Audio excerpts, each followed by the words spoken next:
I mean, I'd rather live with Mom than with you. It was a quiet Friday night, just as the clock struck midnight. My husband, James, was engrossed in an online game in the living room while I was sitting at the dining table, working on some tasks I'd brought home. When James casually mentioned living separately, as if he were discussing the weather, I was stunned. Why? I asked, needing to understand his reasoning, especially since our marriage had been struggling lately. My name is Madison, I reminded myself. It was midnight on my 35th birthday, and I was in the middle of fertility treatments. James's sudden announcement felt like a bombshell, a cruel, unexpected birthday gift that left me completely speechless. Without taking his eyes off the game, James said, "You're 35 now, right? Even if you do get pregnant, it would be a high-risk pregnancy. I've given up on having kids with you. That's why I'm moving in with my mom." What? That doesn't make any sense. I shot back, baffled by the disconnect between giving up on children and his decision to live with his mother. James and I had gotten married the year before last. We initially planned to enjoy some time as newlyweds, but James was eager to start a family. As the youngest of 3 brothers, with each of his older brothers already married and having 3 kids each, James was often told by them that it's best to have children while you're young and energetic. Encouraged by this advice, we laughed it off and enthusiastically tried to start our own family, but a year passed without any success. At one point, James snapped, "You need to get this checked out." "Check what?" I asked, confused. "Find out why we're not having kids. There must be something wrong with you," he shouted. I was infuriated by his assumption, but I still went to see a gynecologist, just to be sure. To my dismay, the test revealed that I indeed had issues making conception difficult. The diagnosis was a shock. I had no symptoms and it was completely unexpected. Dr. Thompson explained, "It's challenging, but not impossible for you to conceive naturally." However, sharing this news with James felt overwhelming. That evening, I tried to explain the situation calmly over dinner. James's reaction was triumphant, as if he had been proven right. "I knew it was you," he said with a smug tone. "But I can still get pregnant," I stammered, trying to defend myself. James glared at me with a cold expression. "No, it hasn't happened yet, so it's not going to," he declared, jumping to conclusions. I felt my anger rise. "For all we know, you could be the one with the problem," I retorted, raising my voice. James shouted back, "Madison, the results are clear, yet you still try to blame me. Unbelievable." In a fit of rage, he slammed his hands on the table, causing me to flinch. "You're just a failure who can't have kids," he spat before storming off to the bedroom. James's harsh words left me in tears as I cleaned up the dishes alone. I told myself that he was just shocked and lashed out in the heat of the moment. If we could just have the child, I believed we could be a happy couple again. Determined to win back his heart, I started going to the gynecologist regularly and learning more about our situation. My anxiety grew, and even on the days most likely for conception, we had no success. I became obsessed with the idea of getting pregnant. One morning, I cautiously suggested, "Let's try tonight, please." He responded with disdain, "Isn't it embarrassing to bring up such a topic first thing in the morning?" I blushed, feeling awkward. Though it felt uncomfortable, such discussions should be natural between spouses. Trying to keep my tone gentle, I continued, "You want children too, right?" But James coldly replied, "Honestly, I don't even want kids. They're too expensive. I only considered it because my brother said a man isn't truly an adult until he has a wife and kids. But now, with this excuse from you, I couldn't care less." From then on, whenever I tried to initiate anything, James would refuse, claiming he was too busy or too tired. I was also exhausted from work, and the repeated rejections were a blow to my pride. Lately, James had become absorbed in online gaming, staying up late into the night. As a result, we hardly talked, let alone had any intimacy. It felt like James had lost interest not only in having children but in me as well. Despite everything, I continued to visit the gynecologist. I was taken aback by the sheer number of couples at the fertility clinic. The place was always bustling, and even with an appointment, a 2 to 3 hour wait was common. It was somewhat comforting to see so many couples facing the same struggles, all doing their best. Occasionally, I'd see couples leaving the doctor's office with tears of joy streaming down their faces. The wives, with still flat bellies, would gently touch their stomachs while their husbands walked closely beside them. I envied them deeply. I wanted a child too, hoping it would restore James's love and bring me happiness. I clung to the fragile hope that having a child would mend things, but I hit a roadblock when I learned that advancing to further treatments would require James to undergo tests. It might now be impossible. The walk back from the clinic always left me feeling desolate and on the verge of tears. As I stepped onto the main street, I noticed an elderly woman in flamboyant attire catching my eye. Her thick makeup and brightly colored dress were almost overwhelming. Though I couldn't recall knowing anyone like her, she had an oddly familiar presence that momentarily distracted me from my tears. Could that be my mother-in-law? I wondered, staring in disbelief. Even though we live in the same city, we rarely cross paths, so she looked completely different from what I remembered. But the distinctive mole on her cheek was unmistakable. My mother-in-law was supposed to be a modestly dressed, typical grandmother, so her radical change in appearance was shocking. I quickly blended into the crowd, trying to avoid her notice. The truth is, my mother-in-law is quite a character, indulgent with herself yet harshly critical of others. She's notorious for hurling insults that most would find shocking. She showers her youngest son, James, with favoritism, treating her other children merely as financial resources. Even her other sons detest her. When my father-in-law was dying of cancer last year, there was talk of her moving in with one of her sons, but both the eldest and the second son firmly refused. We expected the request might come our way, but she announced she would live alone while she was still healthy, possibly out of spite or simply due to her nature. After my father-in-law's passing, she made a scene, accusing everyone of being ungrateful for stealing an old woman's retirement money and took all his inheritance without sharing it. Despite attempts by my brothers-in-law and James to divide it legally, she refused to budge, and no one could prevail against her. She told me, "I have no interest in getting along with you, so don't come to my house," she said. Despite her usual clashes with my sisters-in-law, this interaction was relatively peaceful. She didn't notice me that day and soon disappeared into a store. Her presence in that shop was so unlike the mother-in-law, I knew that I found myself staring at the store's sign in disbelief. That night, I considered telling James about his mother's unusual behavior, but decided against it. She was an adult, and with my father-in-law gone, she was on her own. It wasn't my place to comment on her personal choices. After that, I saw her a few more times but chose to ignore it. Months went by, and as my birthday approached, James brought up the idea of moving out. I asked him, "Is there someone else you're interested in?" I wondered if his talk about his mother was just an excuse and if he was planning to remarry. But given that he spent most of his days gaming at home, it didn't seem like he was seeing anyone. I almost laughed at my own cold reasoning. James replied, "Well, there's a girl in my gaming group I kind of like, but it's just online. For all I know, she could be a guy pretending to be a girl." His response only made the situation seem more absurd. If he could make rational judgments about his online interests, why was he suddenly talking about moving out? It made no sense to me. James simply repeated, "I just want to live with my mom more than I want to live with you."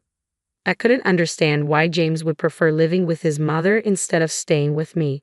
"So, have you come to dislike me and lost your love for me?" I asked, my heart itching just to voice the question. It felt as though he no longer needed me, a wife who couldn't bear children. I braced myself for his response, trying to hold back my sadness. "Not really." "What?" James's nonchalant reply caught me off guard. "Like I said before, I don't care about having kids anymore. What we need is a different financial strategy." "Financial strategy?" I repeated, puzzled by his unexpected words. James nodded with a calm demeanor. "Yeah, it's about my mom's inheritance," he said, his tone serious. I was confused, struggling to see the connection. My brothers are greedy. They'll use any excuse, like having more kids, to claim a larger share of mom's inheritance. I won't let that happen. I was stunned by his blatant admission but kept my thoughts to myself. "But your mother is in great health. Isn't it premature to be discussing inheritance?" "That's exactly the point. She dislikes you but favors me. Living with her now could give me an advantage in the inheritance. Plus, there's a substantial fortune my dad left her. We could live comfortably without working hard. We don't have children to look after us in our old age, so we'll need the money," James explained with a dismissive tone, but I was horrified by the implications. "So, you wanted children because you needed them to care for you in your old age. And now that's not an option. You're aiming for a bigger share of your mother's inheritance." I hoped my assumption was wrong as I sought confirmation from James, but his response confirmed my worst fears. "Exactly. Children are supposed to look after their parents.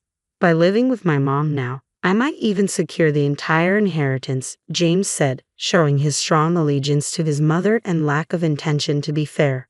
I remained silent, feeling the depth of his familial ties. James continued, "When mom passes away, I'll move back in with you. You may not be able to have kids, but you're good at housework and bringing a decent salary. You're useful as a housekeeper." "Understood.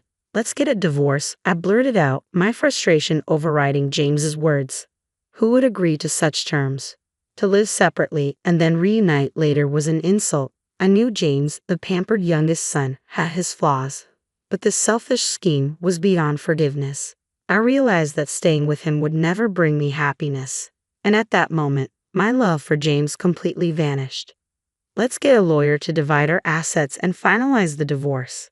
Divorce? I never mentioned anything about divorcing. Just living separately is fine. Hiring a lawyer seems excessive, James said, suddenly flustered but seeming to reconsider. "No, you'll be better off as a single man too. I won't be satisfied unless everything is divided fairly and legally. Plus, having a third party involved will prevent any lingering issues, right?" James smirked. "Maybe you're right. If I get a large portion of mom's inheritance, I'll be set for the future and can remarry. Just don't regret this." "Don't count your chickens before they hatch. Make sure you have no regrets," I replied.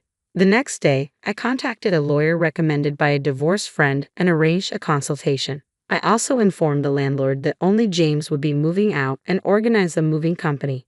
While making these arrangements, I overheard James on the phone with his mother saying, "I want to live with you and take care of you." I was astonished that he had proposed moving out before even discussing it with her. According to James, his mother was excited about the arrangement and had a few requests. As a result, the divorce preparations proceeded surprisingly smoothly. Originally, the assets were to be split evenly, but my skilled lawyer negotiated a better deal for me, securing 70% of the assets, including compensation.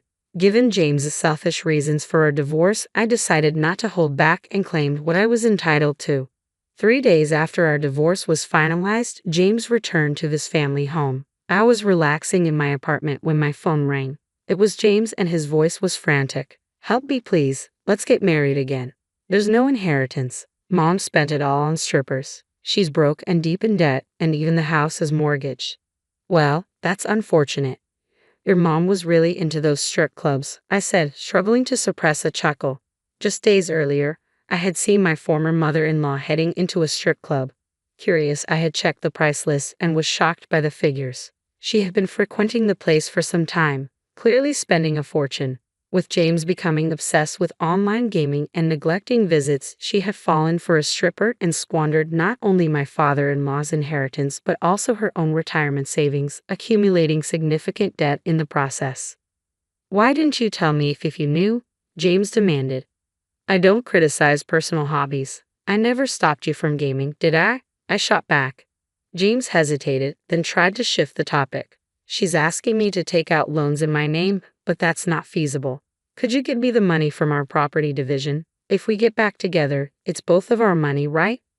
"Absolutely not." "Why not? You still care about me, don't you? Your husband is in trouble here." "I did love you when we were married, but when you suggested moving out, any affection I have for you vanished completely, especially now when it's clear you're only after money. There's no chance we're getting back together." "But my mom's demanding that I give her all my salary. She says it's only natural for children to support their parents. She was always so kind to me alone." James whined pathetically, but his and his mother's entitlement, that they should come first and everyone else should cater to them, was something I had no desire to support. "We're divorced now. We're strangers. Your family's problems are yours to deal with," I replied firmly before hanging up and blocking his number. I called my former sisters-in-law next. Although it had only been 3 days since the divorce, the urgency of the situation made it clear that waiting wasn't an option. I filled them in on the recent developments about my former mother-in-law and the details of the divorce. They expressed their sympathy and promised to deal with James. Soon after, my former brothers-in-law stormed into the family home, creating quite a scene. I heard about the commotion from one of my former sisters-in-law. After James' call, I decided to change the locks on my apartment for safety and made up my mind to move out. It felt like a complete break from the past. While searching for a new place, I discovered that the family home was up for sale.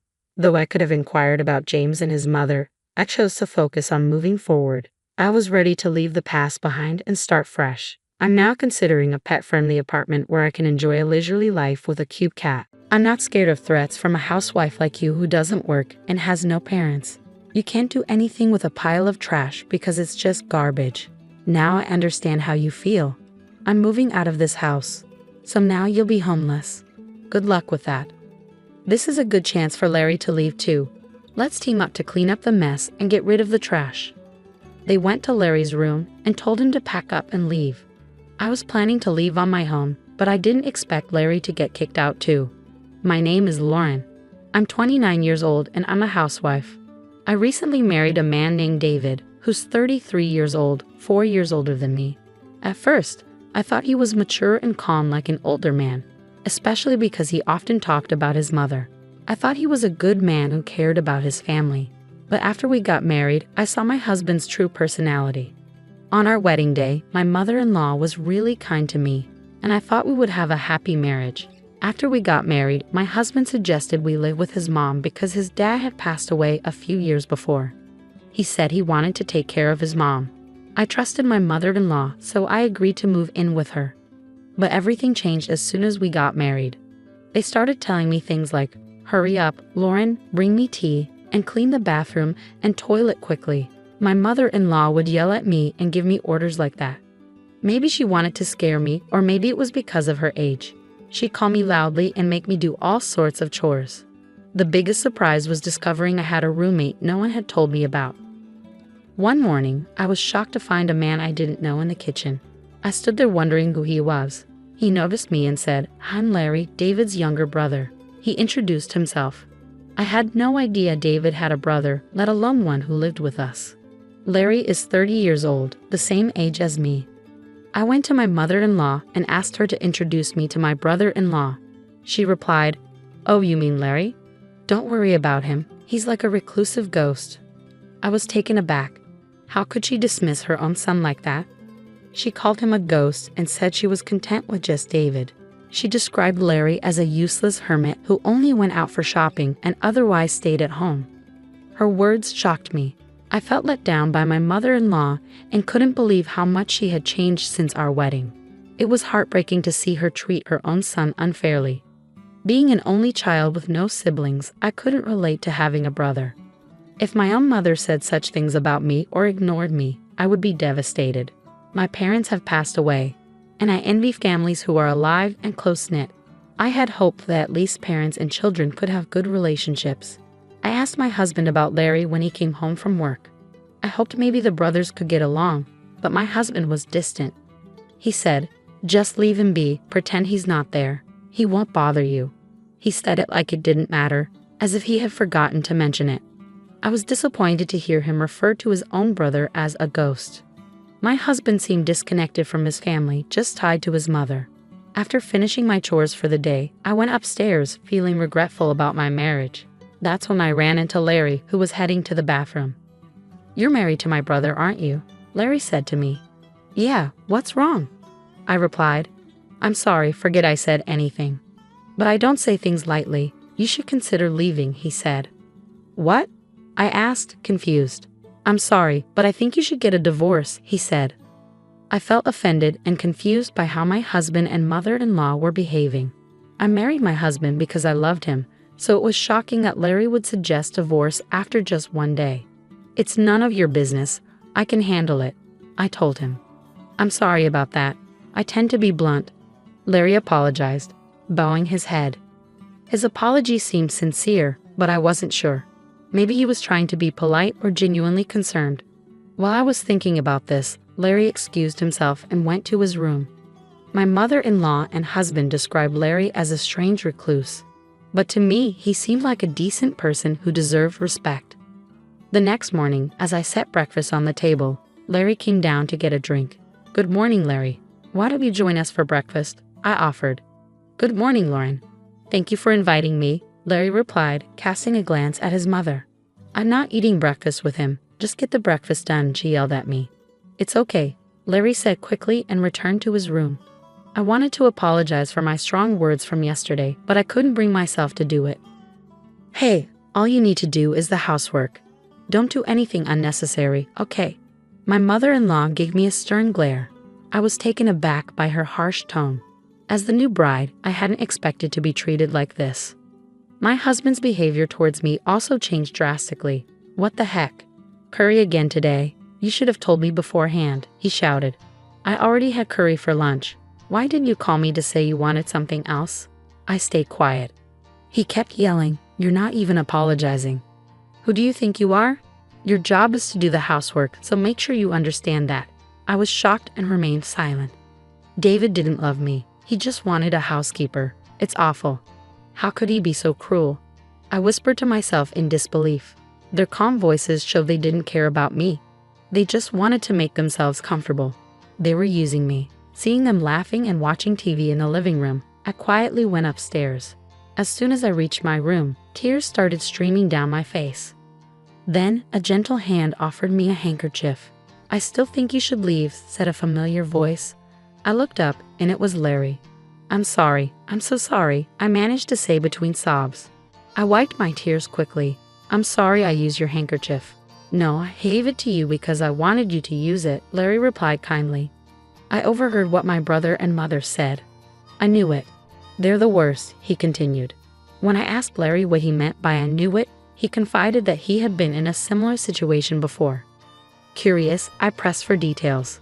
Larry explained that David had promised to marry another woman previously, but just like with me, his mother and David's mistreatment had driven her away shortly before the wedding. Hearing Larry's story brought some relief, showing me that my husband and mother-in-law had acted nice only to avoid scaring away the bride before marriage.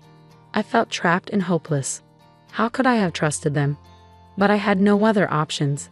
As just a housewife, I couldn't get a part-time job, move out, or rent another place. I didn't know what to do except cry. Then Larry suggested, if we keep talking here, it might raise suspicions. Let's meet at a coffee shop next time, if you'd like. He handed me a piece of paper with his contact information and went back to his room. Determined to leave this house, I knew my struggle for survival was just beginning. I told my mother-in-law I was going to the city office and then to the supermarket. She warned me not to leave any chores undone. So I made sure everything was perfect before leaving. She grumbled about not accepting any excuses if I was late for dinner. Pretending to agree, I headed to the coffee shop where Larry and I had arranged to meet. I told Larry that my parents had passed away, so I couldn't rely on them anymore. I had canceled the house I was renting and quit my job. I told him I needed to start all over again. It's tough to move out of the house in this situation, especially with the work that keeps me tied up with my mother-in-law and husband from early in the morning until late at night. Larry then asked me, Lauren, can you draw? Huh? What do you mean? I replied, confused. Oh, I see, so can you? Yes, well, I went to art school before, I said.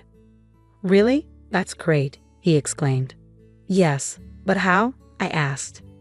Just in time, another manga artist is looking for an assistant. You can do it remotely, Larry said. But I don't have a computer right now, I responded. I'll lend you my computer that I'm not using right now, Larry said kindly. Really? Thank you so much. But why do you have an extra computer? What do you do for a living? I asked curiously. That's nice of you to ask. You don't think I'm just a recluse, do you? No, you speak politely and look well put together, so I don't think that at all. Do you work from home? I replied. Yes, actually, I'm an engineer, Larry said. An engineer? I had no idea. I didn't realize you were a business owner, I exclaimed. Yes, I used to work for a company, but now I have my own business.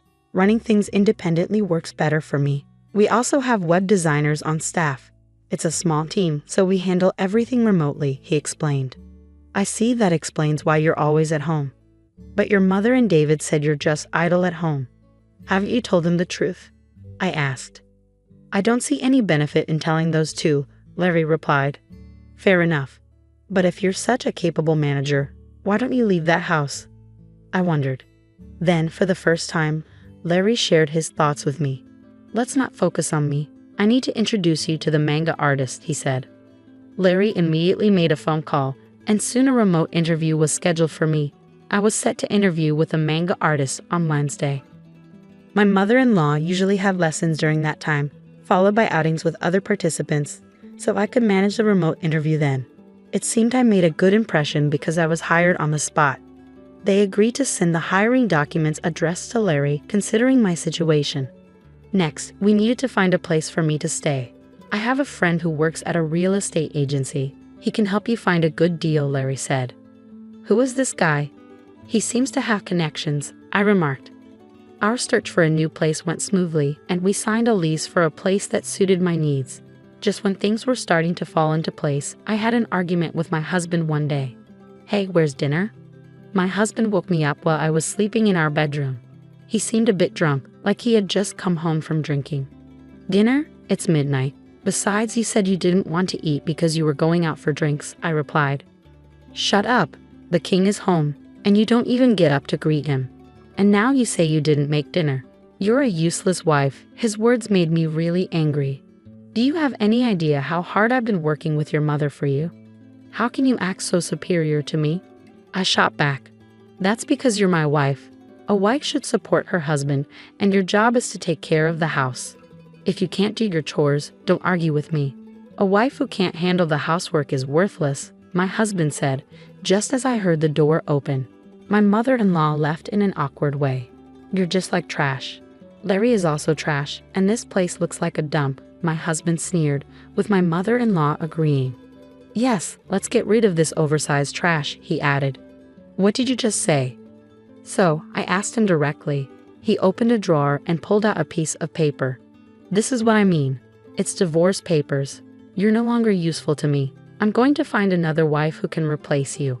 That's why I'm divorcing you. Get out of my house, you disgrace. You think a wife is just a servant.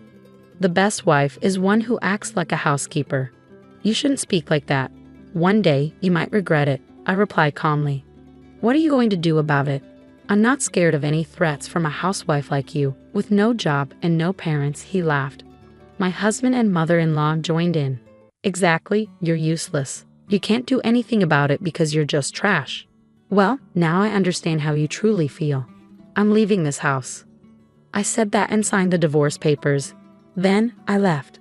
I packed my things, placing the divorce papers in my bag. My mother-in-law and husband watched with smirks on their faces. Now you're homeless. What are you going to do? It's none of our concern anymore. Good luck, homeless lady. Oh, and as for Larry, it's a good opportunity for him to leave too. Yeah, let's clean house and make this place bigger and more comfortable once he's gone. My husband and mother-in-law were already discussing their plans after kicking us out. Then they went to Larry's room and told him to pack his things and leave. I had already decided to leave, but I hadn't expected them to kick out Larry too. I felt some regret for letting my emotions get the best of me and fighting with my husband. I'm sorry, Larry. This is my fault, I said. No need to apologize, Larry replied. I've realized I can't live with them anymore. Plus, I have other interests. Maybe it's fortunate we had that argument, he smiled. It seemed Larry wasn't upset about leaving, which eased my mind a little. 5 days later, on Wednesday, while my mother-in-law was out of town, Larry and I called a moving company and left. After finishing our move, my mother-in-law called my new place. Don't worry, we're already gone, I assured her. Larry came with you, right? She asked. Yes, we moved out together. I'm relieved I won't have to see you two anymore, she said happily before hanging up. But what she didn't know was that Larry and I had been planning our revenge. With Larry's help, I managed to move out and start a new life just in time. I received a substantial settlement from my husband in the divorce.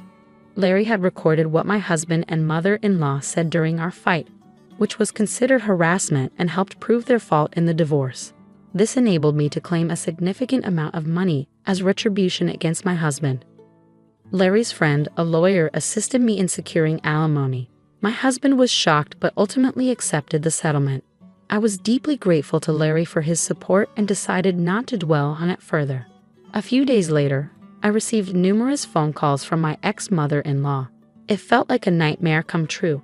Realizing I had forgotten to block her number, I reluctantly answered the phone.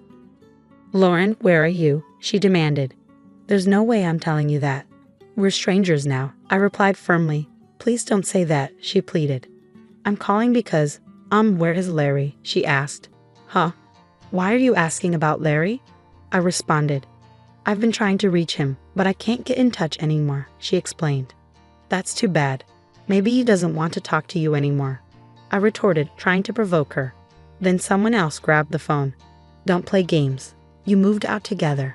You must know where he is," they insisted. "You're all ridiculous. I knew exactly where Larry was, but I wasn't about to tell them." "I honestly don't know. You'll have to find him on your own," I replied. "Where are you anyway? You have no home, job, or place to go. If you're willing to beg, maybe I'll let you return, but only as my housekeeper," she sneered. "I'm not coming back to you. I have a job and a place to live. I'm moving on," I shot back. "That's a lie," she yelled. My ex-husband was shocked, not knowing I could settle everything so quickly. I didn't bother correcting him. "Please do not contact me again. If you call or come near me, I'll call the police," I declared firmly, hanging up. I promptly blocked my ex-mother-in-law's number, having already blocked my ex-husband's. They seemed panicked, realizing something important. They thought my father-in-law had left them a large inheritance, but it turned out that Larry had been regularly sending money to his mother's account. My mother-in-law had always seen Larry as lazy and without a job, so she couldn't believe it when the bank stopped the monthly transfers after he was kicked out. It was only then that they realized who had been supporting them financially, but by that point, it was too late. Larry had already cut ties with his mother and brother. My ex-husband couldn't afford alimony without the money from Larry, and my ex-mother-in-law relied on those monthly transfers. Now that the money had stopped, she was facing financial trouble. They both got what they deserved, and I don't feel sorry for them at all. By the way, Larry bought a nice apartment in New York and is living comfortably there. Why was he so well off? Why did he send money to his parents all those years? It was because he made a promise to his father. Unlike his mother, Larry's father loved him deeply. Despite the mistreatment from his mother and brother, Larry stayed true to his father's wishes. His father had once told Larry, "Even if you don't always get along with your mother and brother, they're still family to me. Please take care of them after I'm gone." Honoring this promise, despite facing mistreatment, Larry quietly sent money to support his mother and brother. It's heartbreaking that they kicked out such a kind-hearted person like Larry without knowing the truth. I met Larry once after we moved out. He explained his commitment to his father's wishes, and I fully understood and respected his decision. He was my savior after the betrayal by my husband, and I consider him a significant person in my life. I wish him all the happiness. 2 years later, Larry proposed to me. He asked for my hand in marriage, but that's a story for another time. It's unfortunate how someone kind can change so drastically after marriage. It's like a marriage scam, isn't it? Fortunately, my brother-in-law is a dependable person, and now I'm happily married to him. Despite the challenges, I've found peace and happiness. I hope these happy days continue. Thank you for following along until the end. If you enjoyed this story, please subscribe to our channel. See you in the next video.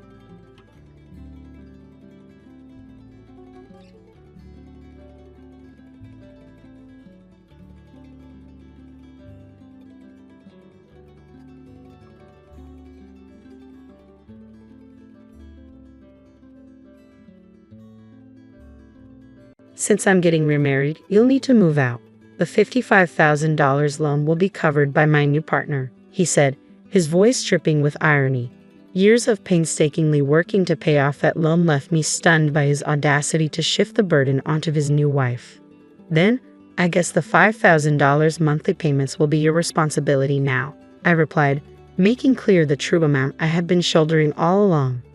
"Sign the divorce papers without delay," I continued, "and just leave. Whatever comes next, even if it's hell, doesn't matter to me anymore." I'm Meg Smith, a 41-year-old housewife who works part-time. My husband Mike is 3 years older than me, and we've been married for 10 years. We first met while working at the same company. Back then, I was deeply engrossed in my career and had little interest in marriage or romance. However, after turning 30, a colleague who was contemplating going independent persuaded me to switch jobs. Just as I was starting to settle into my new role, Mike, a senior colleague from my old company, confessed his love for me. From the start, my relationship with Mike, who was in his mid-30s, was viewed through the lens of marriage. However, 2 years later, we tied the knot, largely due to pressure from those around us. My in-laws were incredibly supportive, treating me like their own daughter, which allowed me to continue working without concerns. A year after our marriage, we built a house that reflected our dreams and desires. Although it was a significant investment, we secured a loan with a manageable repayment plan. This major purchase solidified our commitment to supporting each other. For the first 2 years, we lived as a typical working couple. However, in our 3rd year of marriage, as we began contemplating starting a family, Mike dropped the bombshell that he wanted to leave his job to start his own business. He had always dreamed of launching his business before turning 40 and had been quietly building his network and saving money. While the future of his venture was uncertain, his resolve was unwavering. By the time I discovered his plans, he had already resigned from his job. I felt disheartened by the lack of communication between us, especially since he seemed to assume that my income alone would cover our needs. Shortly after Mike launched his business, my father-in-law fell ill and was hospitalized. It became clear that returning to this previous lifestyle was no longer feasible, and his home would need extensive renovations for his post-discharge needs. Although my in-laws insisted they could manage on their own, Mike decided that our family would cover all the expenses. I wanted to support my in-laws as much as possible, so I agreed to help, but covering the entire cost was a different story. Our household expenses surged, and I was left bewildered. Our income simply couldn't sustain such a large financial burden. Mike's business was struggling, with frequent contract cancellations and few new opportunities. His income had dwindled to nearly nothing, and I was left to handle all living expenses and loan payments with my salary. Despite being nearly unemployed, Mike remained indifferent to our financial strain, dismissing my concerns and treating the situation as if it were someone else's problem. Our credit card bills began to soar as Mike frequently went out drinking, claiming it was for client relations. Faced with the possibility of spending our lives just paying off loans, I suggested we either sell the house or shut down the struggling business.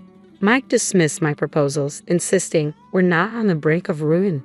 This is a time to endure." The only reason we were managing it all was because of my salary, and I was the one bearing the brunt of our financial strain. Mike couldn't grasp this reality. Eventually, I felt it was pointless to discuss anything with him as long as payments were made on time. As the situation dragged on, our daily conversations dwindled. I knew Mike was spending time with other women under the guise of work, but I had become indifferent to him. One day, after returning from work, Mike finally spoke to me after a long silence. With a smirk, he waved a piece of paper in front of me and said, "I've decided to divorce you. Please sign here." I took a deep breath and responded calmly, accepting both his words and the divorce papers. It was likely because I had been contemplating proposing a divorce myself if he hadn't acted first. "Can we wait a moment? I just got home. Let's discuss this in the living room," I suggested. "I thought you wanted to talk, but now you're rushing me," he asked, his tone irritated. "I don't need any unnecessary conversation, just get it over with," he snapped back. Deliberately took my time moving to the living room, sensing Mike's growing impatience. I resented how everything was unfolding on his terms and decided to prolong the moment a bit longer. Regardless, the decision to divorce was made. The days we had spent together in the house we built with so much care were coming to an end. I wanted to savor these final moments at my own pace. As I settled on the sofa, I picked up the divorce papers once more. They seemed flimsy compared to the marriage registration we had signed a decade ago, possibly reflecting my current state of mind. "How long are you going to just stare at them?" Mike asked, his tone edged with irritation. "I have a question. What are your plans after the divorce?" "What do you mean? What am I going to do? Are you saying you're having second thoughts about the divorce?"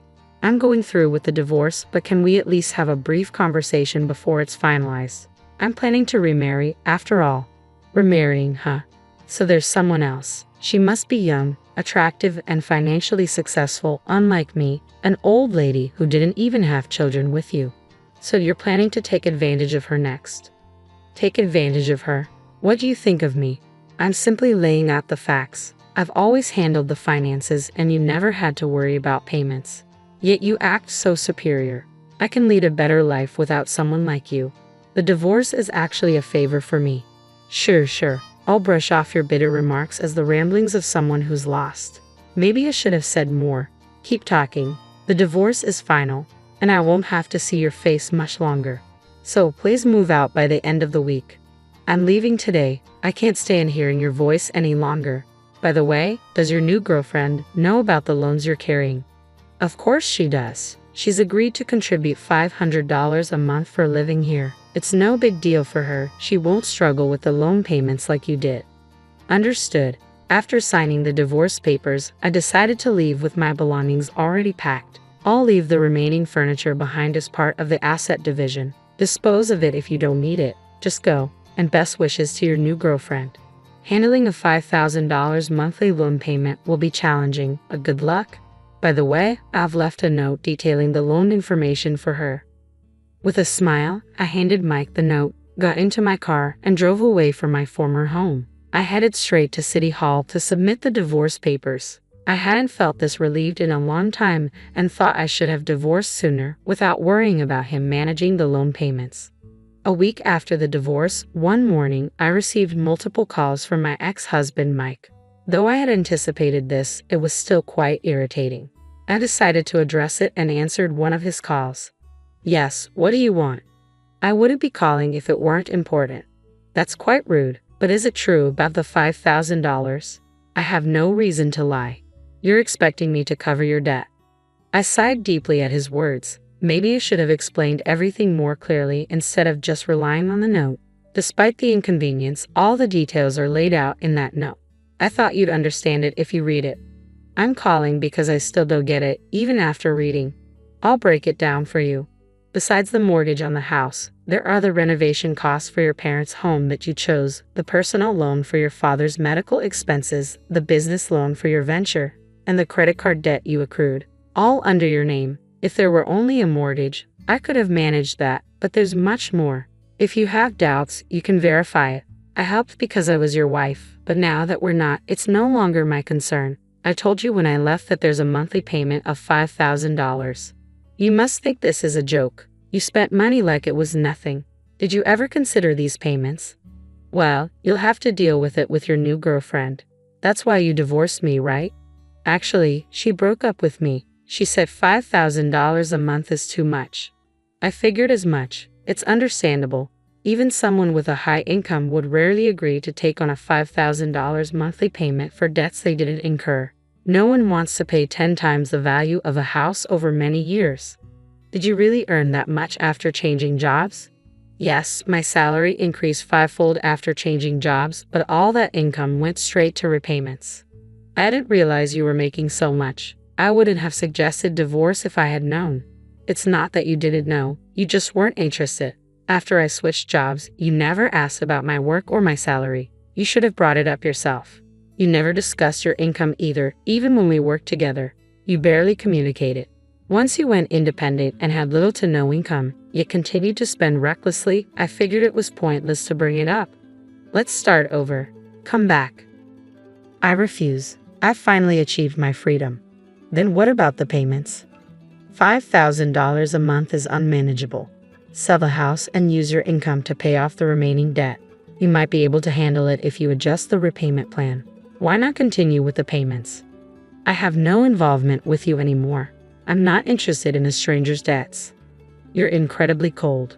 Don't you have any empathy? I may seem cold, but I've been making substantial payments for over 6 years. Part of it was out of love for you, and part of it was because I felt obligated to your parents. If you wanted to come back, it might have been different. But you chose the divorce on your own. Technically, I have the right to sell the house, divide the assets, and even claim alimony for adultery.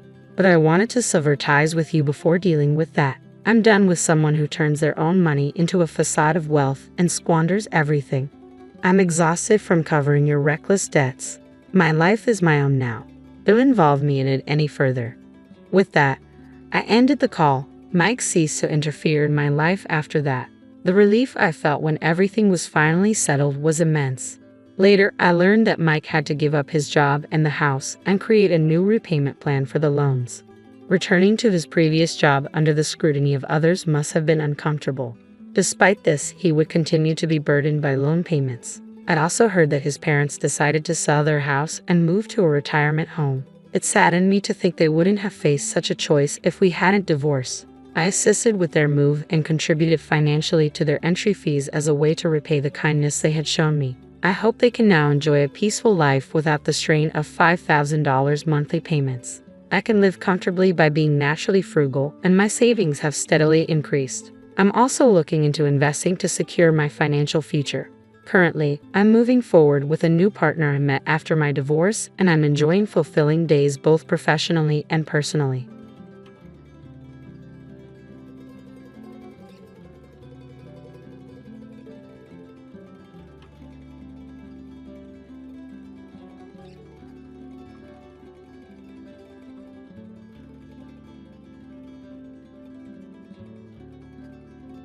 Hi, my name is Patricia. I'm 32 years old, a spirited and independent woman. Let me take you on the roller coaster ride that is my marriage to Austin. It's quite the saga, so buckle up. Austin and I, like any couple, have had our share of highs and lows. I love him deeply, but there has always been a shadow over our relationship. His mother, Martha, no matter how hard I tried, nothing I did seemed to satisfy her. At family gatherings, she'd critique my cooking as if she were a Michelin star chef, nitpicking everything from the flavor to the presentation. It didn't stop there. Martha had a way of belittling my accomplishments too. When I shared the exciting news of a promotion at work during a dinner party, she dismissed it with a casual remark about her friends' children achieving far greater things. Even our wedding day wasn't spared. She whispered her disapproval to anyone who'd listen, casting a shadow over what should have been one of the happiest days of my life. You'd think Austin would defend me, but he seemed blind to her behavior. His silence cut deeper than Martha's words. I wished he'd stand up for me, for us. His father, Raymond, would occasionally call out Martha's actions, but I needed Austin to do it. Each time he remained passive. It felt like a small, sharp cut, a painful reminder that I wasn't his priority. Over time, my frustration grew. It wasn't just about Martha's critiques. It was about Austin's inability, or unwillingness, to stand by my side. The tension reached a boiling point when Austin announced a sudden business trip to Florida, just days after returning from another one. Another trip? Really, Austin? I asked, bewildered. It's an important meeting. It can't wait, he replied, brushing off my concerns. Why Florida? And why now? Can't someone else handle it? His vague explanations only fueled my suspicions, but I didn't press the issue further. Instead, I tried to convince myself it was just business, though doubt lingered in my mind. As the trip progressed, things felt increasingly off. Austin insisted on audio calls instead of FaceTime, blaming poor hotel Wi-Fi. Babe, don't worry, he said, but his reassurances didn't sit right. Once, during a call, I heard a woman's voice in the background. When I asked about it, he brushed it off, claiming it was just hotel staff. The trust that anchored our relationship began to crack. Conversations grew shorter, and his excuses felt more implausible. By the fourth day, I couldn't ignore the gnawing feeling that something was wrong. I attempted to FaceTime him again, desperate for clarity. This time, when the call connected, it wasn't Austin who appeared on the screen, it was Martha. She was lounging in a beach chair, wearing sunglasses, looking utterly relaxed. Martha, what are you doing there? Where's Austin? I asked, my voice trembling with shock. With a smug smile, she replied, Oh, Patricia, dear, you didn't really think he was on a business trip, did you? Honestly, he didn't need to hide this from you, but I suppose it shows how pushy you can be. Her words hit me like a slap. Austin had lied to me, and there was his mother, basking in the sun, as if her betrayal was nothing. So, you're telling me you both planned a secret vacation without me? I demanded, anger bubbling up inside. Well, yes, she admitted nonchalantly, as if it were the most natural thing in the world. I pressed for answers, needing to understand. I wanted to visit my hometown, and I wanted to do it with my son. Is that really so wrong? Martha responded as though it were the most natural thing in the world, completely dismissing my feelings. Her nonchalant attitude toward their deceit was beyond frustrating. It felt like a betrayal. Why did you feel the need to keep this a secret? Why leave me out? I asked, my voice heavy with confusion and hurt. Martha answered calmly, This trip was meant just for me and my son. It's our special time together. I couldn't hide my dismay, but I'm his wife. Shouldn't I be included? This could have been an opportunity for us to work through things. And honestly, I could have used a break, too. Her response was blunt, almost indifferent. Well, you didn't get a vacation. Sorry about that, but that's just how it is. Her dismissive tone stung, but I tried to keep my composure, setting aside your attitude for a moment. I just want to make it clear, even if you planned this trip without me, I could have handled it if you'd been honest from the start. The secrecy isn't necessary. Martha, however, didn't hold back. We kept it a secret because we didn't want you to know. It wasn't about whether you'd mind or not. We just didn't want you to be a part of it. Your constant calls, though, made us tell you the truth. I was stunned. Are you serious? Martha, what has happened to you? She rolled her eyes, her tone dismissive. Oh, stop overreacting. You're blowing this out of proportion, as usual. I fought back the rising frustration. I'm not being dramatic. After all these years of dealing with your difficult attitude, I have every right to feel upset. Martha tried to downplay the situation. Oh, Patricia dear, sometimes it's better not to know everything your husband does. It was just a small getaway, a special moment for us. You wouldn't understand. Her words stung like a slap. Betrayal, anger, and sadness hit me all at once. They had planned this intentionally, keeping me completely in the dark. The weight of their secrecy made me question what else they might have hidden from me. How often had these secret trips taken place? Why had they gone to such lengths to exclude me? As the trust one had in Austin began to crack, I was interrupted by his voice, tense and strained. Mom, why did you pick up the phone? What's going on? Martha's voice was firm. It's time Patricia knew the truth. It's been 5 days. Austin quickly snatched the phone from her, his face draining of color as he realized how deeply his lies had entangled him. He looked at the screen, knowing he was caught. Why did you lie about the business trip, Austin? The Wi-Fi was working fine the past few days, wasn't it? I demanded, my anger and confusion building. I didn't want to upset you, he admitted sheepishly. Well, of course, I'm upset, I snapped. I thought you were avoiding me. It's odd that you want to spend time with your mom, but Austin, you've been neglecting our relationship. I felt distant from you. If you just wanted time with her, you should have been honest. Even if I'd been disappointed about not being invited, it would have been better than feeling like you were keeping secrets from me. Austin tried to justify his actions, but it was clear he hadn't thought through how this would affect me. Austin, I said, frustration rising in my chest, I wouldn't have been upset if you'd just been honest. It's not about the trip, it's about the secrecy. And honestly, when I heard women's voices in the background during your calls, I started to think you might be cheating. I exclaimed, the hurt in my voice unmistakable. What? No way, Austin shot back, clearly shocked by my accusation. Yeah, well, when you keep things from me, what am I supposed to think? I replied bitterly. I have a special bond with my mom. Sometimes we just need our space, Austin tried to explain. In Florida, of all places? You both hate Florida, and what about visiting Jess? Weren't we supposed to see her together? My questions hung in the air, unanswered, and I could feel the weight of my disappointment growing. The inconsistencies in his story were impossible to ignore. I confronted him, my voice firm. So this secret was just between you and your mom? Did your dad even know about it? Austin stuttered. I can't talk right now. Well, I hope this trip was worth it, I said, my voice unwavering, because when you come back, you might not have a wife to return to. Austin, please just wait, he pleaded, but I had no patience left. I ended the call and blocked any further attempts from him to reach me. Alone in my room, I paced back and forth, overwhelmed by a storm of confusion and anger. Why would Austin hide something so trivial? One thing I'd always believed was that small lies often pointed to bigger secrets. The idea of Austin secretly spending time with his mom was almost absurd. Part of me wished it was something as simple as an affair, something I could at least understand. His distant, secretive behavior, and his mother's meddling, however, were harder to grasp. I knew I needed advice from someone who might understand, so I decided to call my father-in-law, hoping he could shed some light on the situation. Hey, it's Patricia. I need to talk to you about something important, I said as soon as he answered.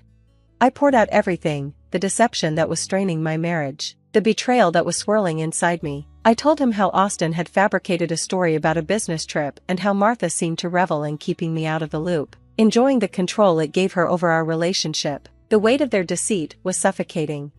I could hear Raymond's shock and hurt in his voice. What? I had no idea about any of this. I'm so sorry, Patricia, he said, his tone serious and filled with concern. He paused for a moment before continuing. Martha told me she was going to Florida to mend things with her mother. I believed her. I corrected him, my voice firm. Austin just confessed. They weren't planning to visit Jessica at all. She doesn't even know about any supposed visit. Raymond's reaction confirmed how blindsided he was. "I can't believe Martha would orchestrate something like this," he said, clearly dismayed by the web of lies his wife had spun, entangling all of us. "It's one thing to disagree, but deceiving your own family? That's something else entirely. It's unforgivable." I felt the same. The deceit was too deep to simply overlook. "They both need to learn a lesson," I replied, my anger fueling a new determination to set things right. Our conversation ended with plans and mutual encouragement to face what was ahead. I hung up, eagerly awaiting the outcome of Raymond's conversation with Jessica. Hours later, he called back with updates that only deepened the gravity of the situation. His voice trembled with a mix of anger and sorrow as he recounted the details. "I told her everything, Patricia." Jessica was furious, absolutely devastated. She couldn't believe her daughter would go this far and deceive everyone, Raymond explained. "She deserves to know the truth. Martha's been unbearable for too long," I replied, still reeling from the betrayal. "Well, Jessica's ready to take matters into her own hands. She's planning to give Martha a lesson she won't soon forget. She's fed up with Martha's antics and wants to show her what true rudeness looks like," Raymond continued. Curious about the deeper issues at play, I asked, "What exactly is the issue between Martha and Jessica?" Raymond sighed before responding, "It's quite ironic, Patricia. Martha's always claimed that her mother was rude and cruel to her. They've had a rocky relationship ever since Martha ran away, and it's been toxic, with years of being in and out of contact. But after speaking with Jessica for the past hour, I'm beginning to think that Martha might have been the problem all along." He paused, reflecting on the broader implications. "It's crazy. I've been married to Martha for all these years, and yet you've uncovered more about our family secrets in this short time than I ever did. I should have been more curious." The revelations were startling, casting new light on the family dynamics and hinting at deep-seated issues that had been simmering beneath the surface. "I should have been more assertive," Raymond lamented. "How could you have known?" I reassured him. "Don't be too hard on yourself. You were just trusting your wife, being a good husband, and you've stepped up more than Austin has. That counts for something." "Thanks, Patricia. I appreciate everything. I'm glad I could help, though it's unfortunate it had to come to this." "Yeah, I guess so, but I'm looking forward to seeing Jessica show them her true colors," Raymond responded, a mix of anticipation and relief in his voice. The next day, the fallout from our revelations began to unfold. Austin, failing to grasp the full seriousness of the situation, called me, clearly agitated. "Patricia, what did you do?" he demanded. "What do you mean?" I replied, trying to remain calm. "Don't play dumb with me. Jessica is here, and nobody else knew we were in town except you. She said she came because she heard we were here." His frustration was palpable, and I could hear a commotion in the background, likely Jessica confronting Martha. "I'm glad she knows the truth. Everyone deserves to. After all your sneaking around," I shot back. "How could you do this, Patricia?" I could hear Martha's voice now, angry and accusatory. "You ungrateful little rat. How dare you expose us like this?" I couldn't help but chuckle softly, though my laughter was tinged with bitterness. Before I could respond, another voice, stern and authoritative, cut in. "Don't you dare speak to that young lady like that," Raymond interjected. "I've had enough of your insolence. You've been telling everyone how rude and nasty I was to you, huh? When all I did was care for you and help you out of trouble. You were such a problem child, lying about everything and being nasty to everyone. And I see that lifestyle has followed you into adulthood." The argument escalated, and I heard the sound of something breaking, likely a glass or a vase. The intensity of the shouting made me slightly fearful, but I quickly realized this was the consequence of Austin's actions. He was an adult, responsible for his choices. Over the next few days, Austin repeatedly asked for my forgiveness, claiming his grandmother was driving him crazy. Each time he called, I reminded him that this was his own doing. Meanwhile, Martha and Jessica continued their heated exchanges. I was surprised they hadn't been kicked out of the hotel where they were staying, given the chaos. As their 10-day trip neared its end, Austin revealed something even more shocking. "Patricia, please, you need to talk to Jessica," he pleaded. "I tried talking to Dad, but he's still upset with Mom and me." "Slow down, what's going on? Weren't you two supposed to be coming back? I thought you learned your lesson," I asked, trying to keep up with the unfolding drama. "Well, Jessica doesn't think," Austin started, hinting that the troubles were far from over. "She intends to join us on the flight, hoping to follow us back and make sure my mother behaves like a dignified adult, rather than acting like an unruly teenager." Wow, that's quite the surprise, I replied, my voice dripping with sarcasm. Perhaps next time you'll advocate for what's right instead of participating in your mother's plots. I'll see you when you get back, I concluded, ending the call. Patricia, I'm sorry for everything. Haven't you punished us enough? Please, talk to Jessica and convince her not to come with us, Austin implored, his desperation evident. I don't think so, dear. It's not my place to stop her. She's quite formidable, I replied dismissively. How do you think that makes us feel? Austin pressed. Honestly, your feelings aren't my concern right now. You've misled me for far too long, and you never defended me when your mom mistreated me. Now you're just experiencing the consequences. Don't be upset with me. Have a safe trip, or at least as safe as it can be with those two together, I asserted firmly before ending the call. A sense of vindication enveloped me, realizing that I had finally confronted the persistent negativity in our lives. Jessica, our unexpected champion, had initiated her form of retribution, igniting a spark of anticipation within me. Now, I looked forward to their return, eager to hear the stories Jessica would undoubtedly have, imagining her making their flight a challenge. The taste of revenge was indeed delicious.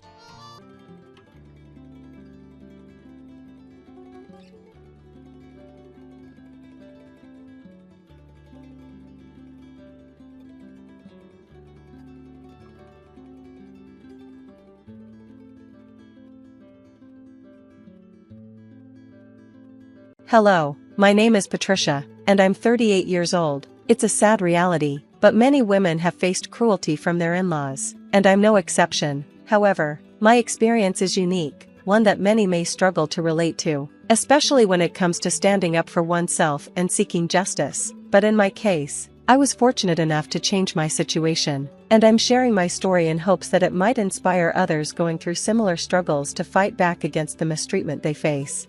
Everything changed the day my husband, Andrew, came to me with some heavy news. He said, I need to tell you something important. Naturally, I was concerned and asked if everything was okay. His answer was a grave no, and then he confessed something that would alter the course of everything. He had witnessed his mother and sister committing a terrible act.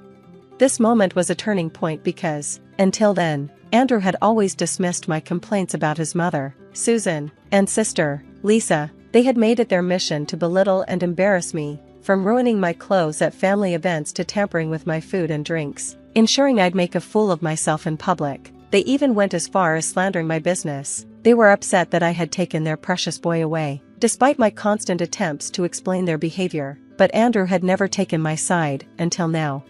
I asked him what made him finally see the truth, and with a heavy sigh, he showed me security footage from our business, proof of their malicious acts. Together, Andrew and I run a business specializing in crochet, offering everything from baby clothes to handbags. It had been my brainchild, and we were thriving, until Susan and Lisa began their efforts to discourage me from pursuing this dream. They doubted my abilities, insulting me by suggesting I wasn't smart or skilled enough to be a business owner. They hinted that I would be better off as a homemaker or an employee rather than chasing my entrepreneurial dreams. It was clear to me that their constant undermining was rooted in jealousy. Why else would they go to such lengths to hold me back from something that brought me joy? Until now, Andrew had been blind to their cruelty, despite my tearful explanations and the evidence of spoiled food, ruined dresses, and their unwarranted criticisms of my business. But the proof he saw changed everything. The footage was shocking. Two figures, masked but unmistakably feminine, one taller and the other shorter, vandalizing our shop with spray paint. Then, Andrew pointed out a detail I had missed, a distinctive necklace worn by one of the vandals. It was an exact match to a piece he had given his mother, Susan, during our trip to Hawaii. I felt a wave of validation wash over me as I realized the truth. I see what you mean, I said, finally feeling heard. It must be them. The floodgates opened, and I was overwhelmed with a mix of emotions, frustration and pain from Andrew's delayed acknowledgement of my struggles, coupled with a sense of relief that he finally understood what I had been enduring. I hesitated to directly accuse his family, considering their relationship, but I also longed for justice and wondered how to confront their sabotage. Just then, Andrew received a call from Lisa, which seemed almost like fate. She told him about the upcoming family reunion to welcome Uncle Jacob home for the weekend. Are you planning to confront them about what we discovered? I asked, unsure of Andrew's stance. He confessed that he was torn between loyalty to his family and standing by me. I want to, but it's difficult. that's my mother and sister, he admitted. Yet, he reassured me, if you decide to confront them, I'll support you in every way possible. As the weekend approached, we found ourselves at a crossroads: confront Susan and Lisa with the truth, or find another way to address the injustice they had caused. Andrew's willingness to support me, despite the complexity of the situation, marked a pivotal moment in our fight against the relentless hostility of his family.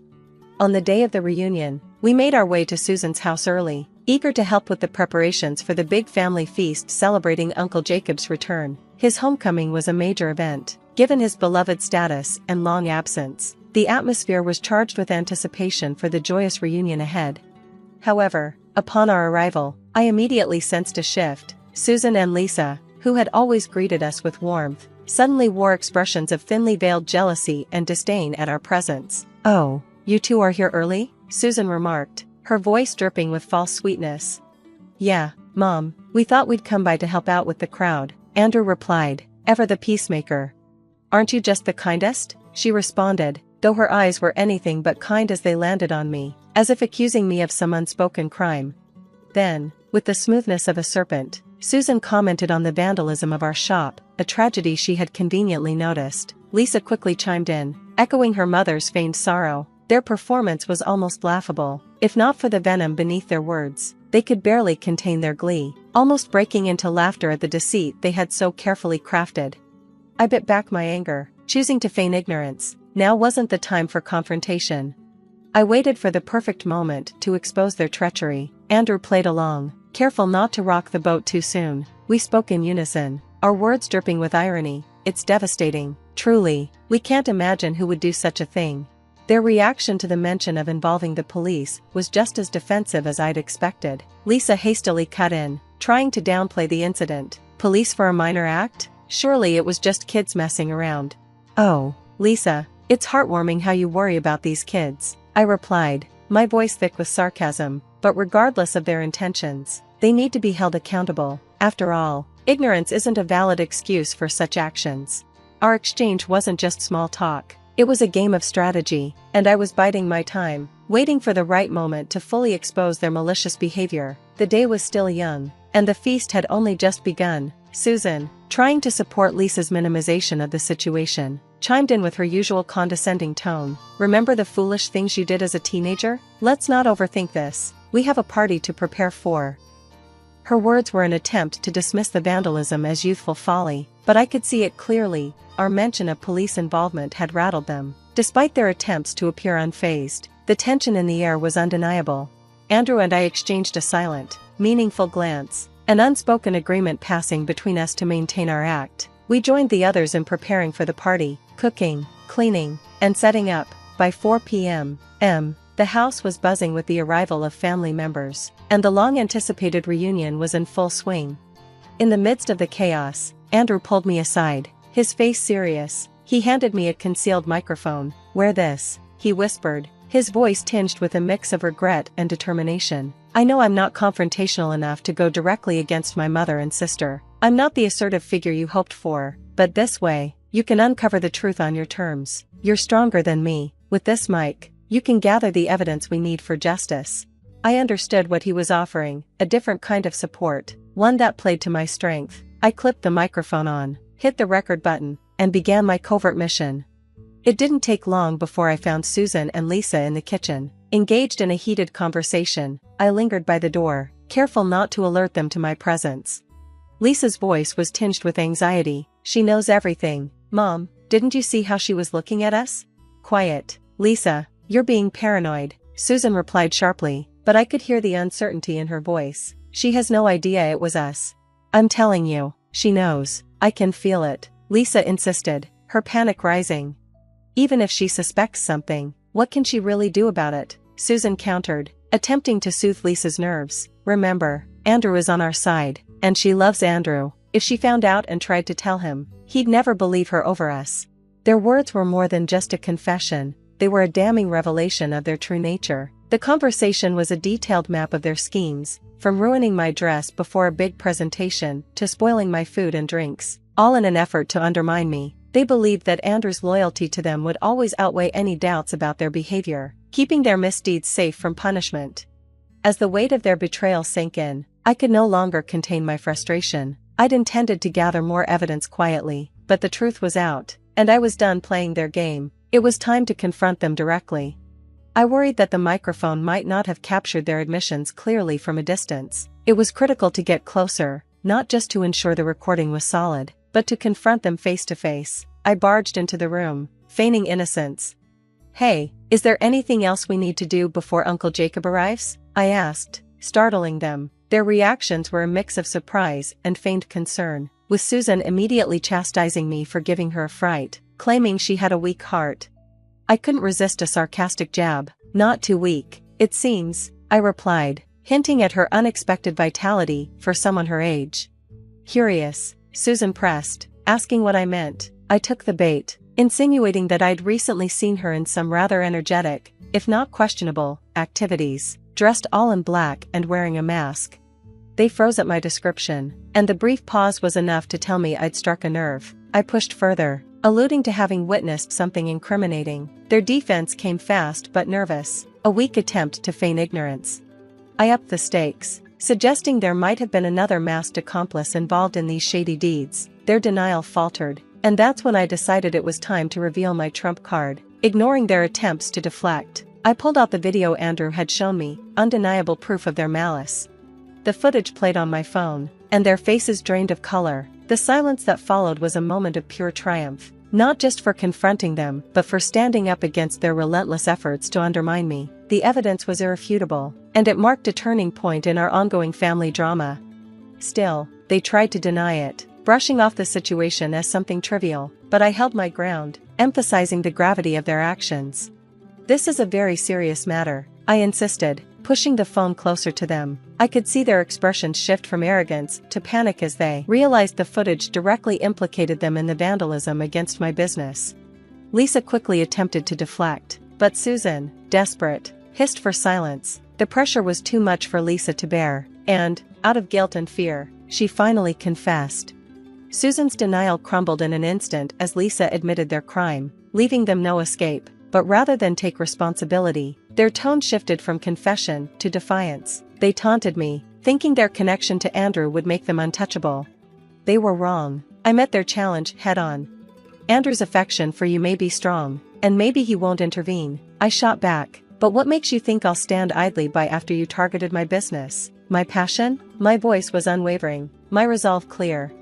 In a desperate attempt to erase their confession, they lunged for my phone, but I was faster, sidestepping them with ease. They threatened me, but I remained unfazed, fully aware that the evidence was securely backed up beyond their reach. "Even if you manage to take this phone from me," I said coolly, "the evidence is already secured elsewhere. Making threats now only worsens your situation."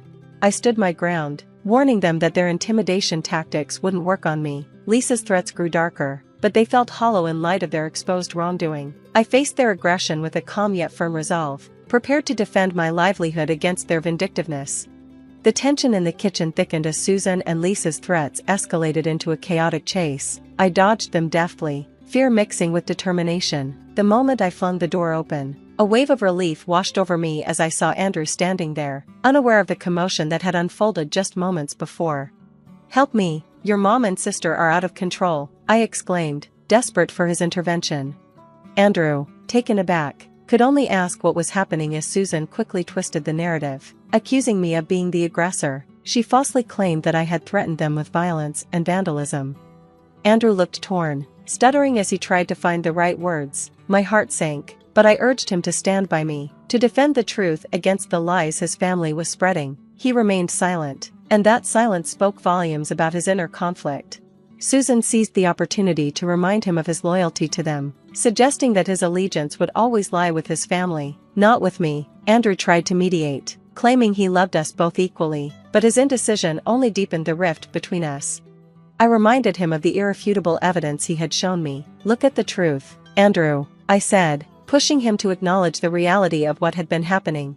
Finally, Andrew spoke up, admitting the vandalism and harassment I had faced were unjust. But even as he pleaded for a resolution, his words seemed insufficient, as if he couldn't fully commit to standing by me.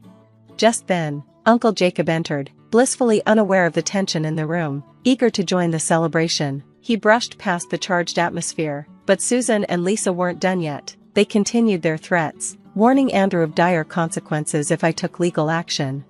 Their manipulation didn't stop there. They questioned Andrew's autonomy, suggesting he would side with them out of obligation rather than reason. Andrew's silence only fueled their narrative, casting doubt on his support for me. The situation reached a breaking point, and I stormed off to join the larger family gathering at the grand dining table. Despite the turmoil within me, I forced myself to sit with an air of calm, determined not to show my anger. Andrew and Lisa followed, and though Andrew shot me glances full of unspoken words, my fury kept us silent. When Susan and Uncle Jacob arrived, the awkwardness of the moment was palpable. The meal began, but my anger simmered beneath the surface, threatening to boil over. Finally, I could take no more. In a quiet moment, I stood up, commanding the attention of everyone present. "I have something crucial to share," I announced, my voice steady despite the storm of emotions inside me. I didn't name them directly, but let the recorded argument play, exposing Lisa and Susan's malevolence for all to hear. Gasps and murmurs rippled through the room as their scheme was laid bare. Lisa and Susan sat frozen, their deceit fully revealed, yet they still tried to discredit me, accusing me of fabricating the entire ordeal for attention. The dinner devolved into chaos, with accusations flying back and forth. The family scrambled to comprehend the full extent of the betrayal. Andrew remained silent, his words lost amidst the uproar, until the sound of approaching sirens cut through the noise. In a fit of rage, Susan accused me of orchestrating their downfall. "I didn't do anything," I protested, still unaware of the police's imminent arrival. Then, Andrew spoke up. "I did it," he admitted, confessing that he had called the authorities. His declaration shifted the atmosphere, acknowledging the wrongs done to me and pledging his support. "This is about right and wrong," Andrew said, his voice firm. "Mom, Lisa, it's time to face the consequences of your actions." As the police arrived, reality set in. Andrew's intervention wasn't just an act of support, it was a crucial step toward restoring justice within the family. His words marked a moment of reckoning, underscoring the importance of standing up for what's right, even when it means confronting those closest to us. The police went straight to Susan, who was making a scene, shouting as they took her away. Lisa tried to flee, but was quickly apprehended. Both of them were clearly embarrassed as they were escorted out, throwing angry glances my way and calling me names. As they passed by Andrew, they called him a traitor. Once they were gone, the mood lightened considerably. We started talking about how difficult it had been to deal with Susan and Lisa, and Uncle Jacob even joked he'd rather be in jail than spend another minute with them. The rest of the family reunion went on to become one of the best we'd ever had, all thanks to their absence. Later that night, our phones started ringing with calls from the jail. It was Susan and Lisa, trying to reach out to family members. Some of us talked to them, suggesting they needed time behind bars to reflect on their actions. Others pretended the call was breaking up, and most of us ignored them altogether. Andrew's decision to call the police brought us closer, and it marked a turning point in our relationship. Susan and Lisa eventually got out of jail, but had to pay for the damage they caused. I could only imagine how that stung their pride. Now, whenever we run into each other, the smug expressions they once wore have been replaced with embarrassment and worry. Getting back at them for everything they did was incredibly satisfying.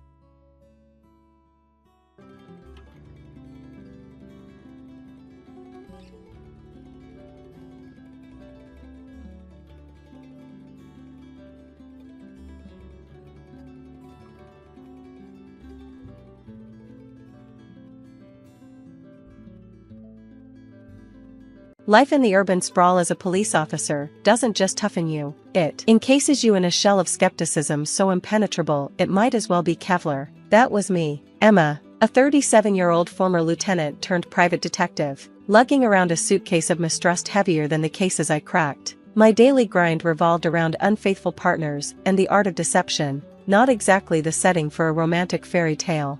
Then Bobby walked into my life, a beacon of modern art in a world full of cynicism, refreshing my reality like a vibrant brushstroke on a fading mural. We met at an art exhibition in Philadelphia, a venue teeming with enthusiasts throwing around terms like postmodern and avant-garde with effortless poise. Feeling out of place, I wandered the gallery like a fish trying to pedal a bicycle.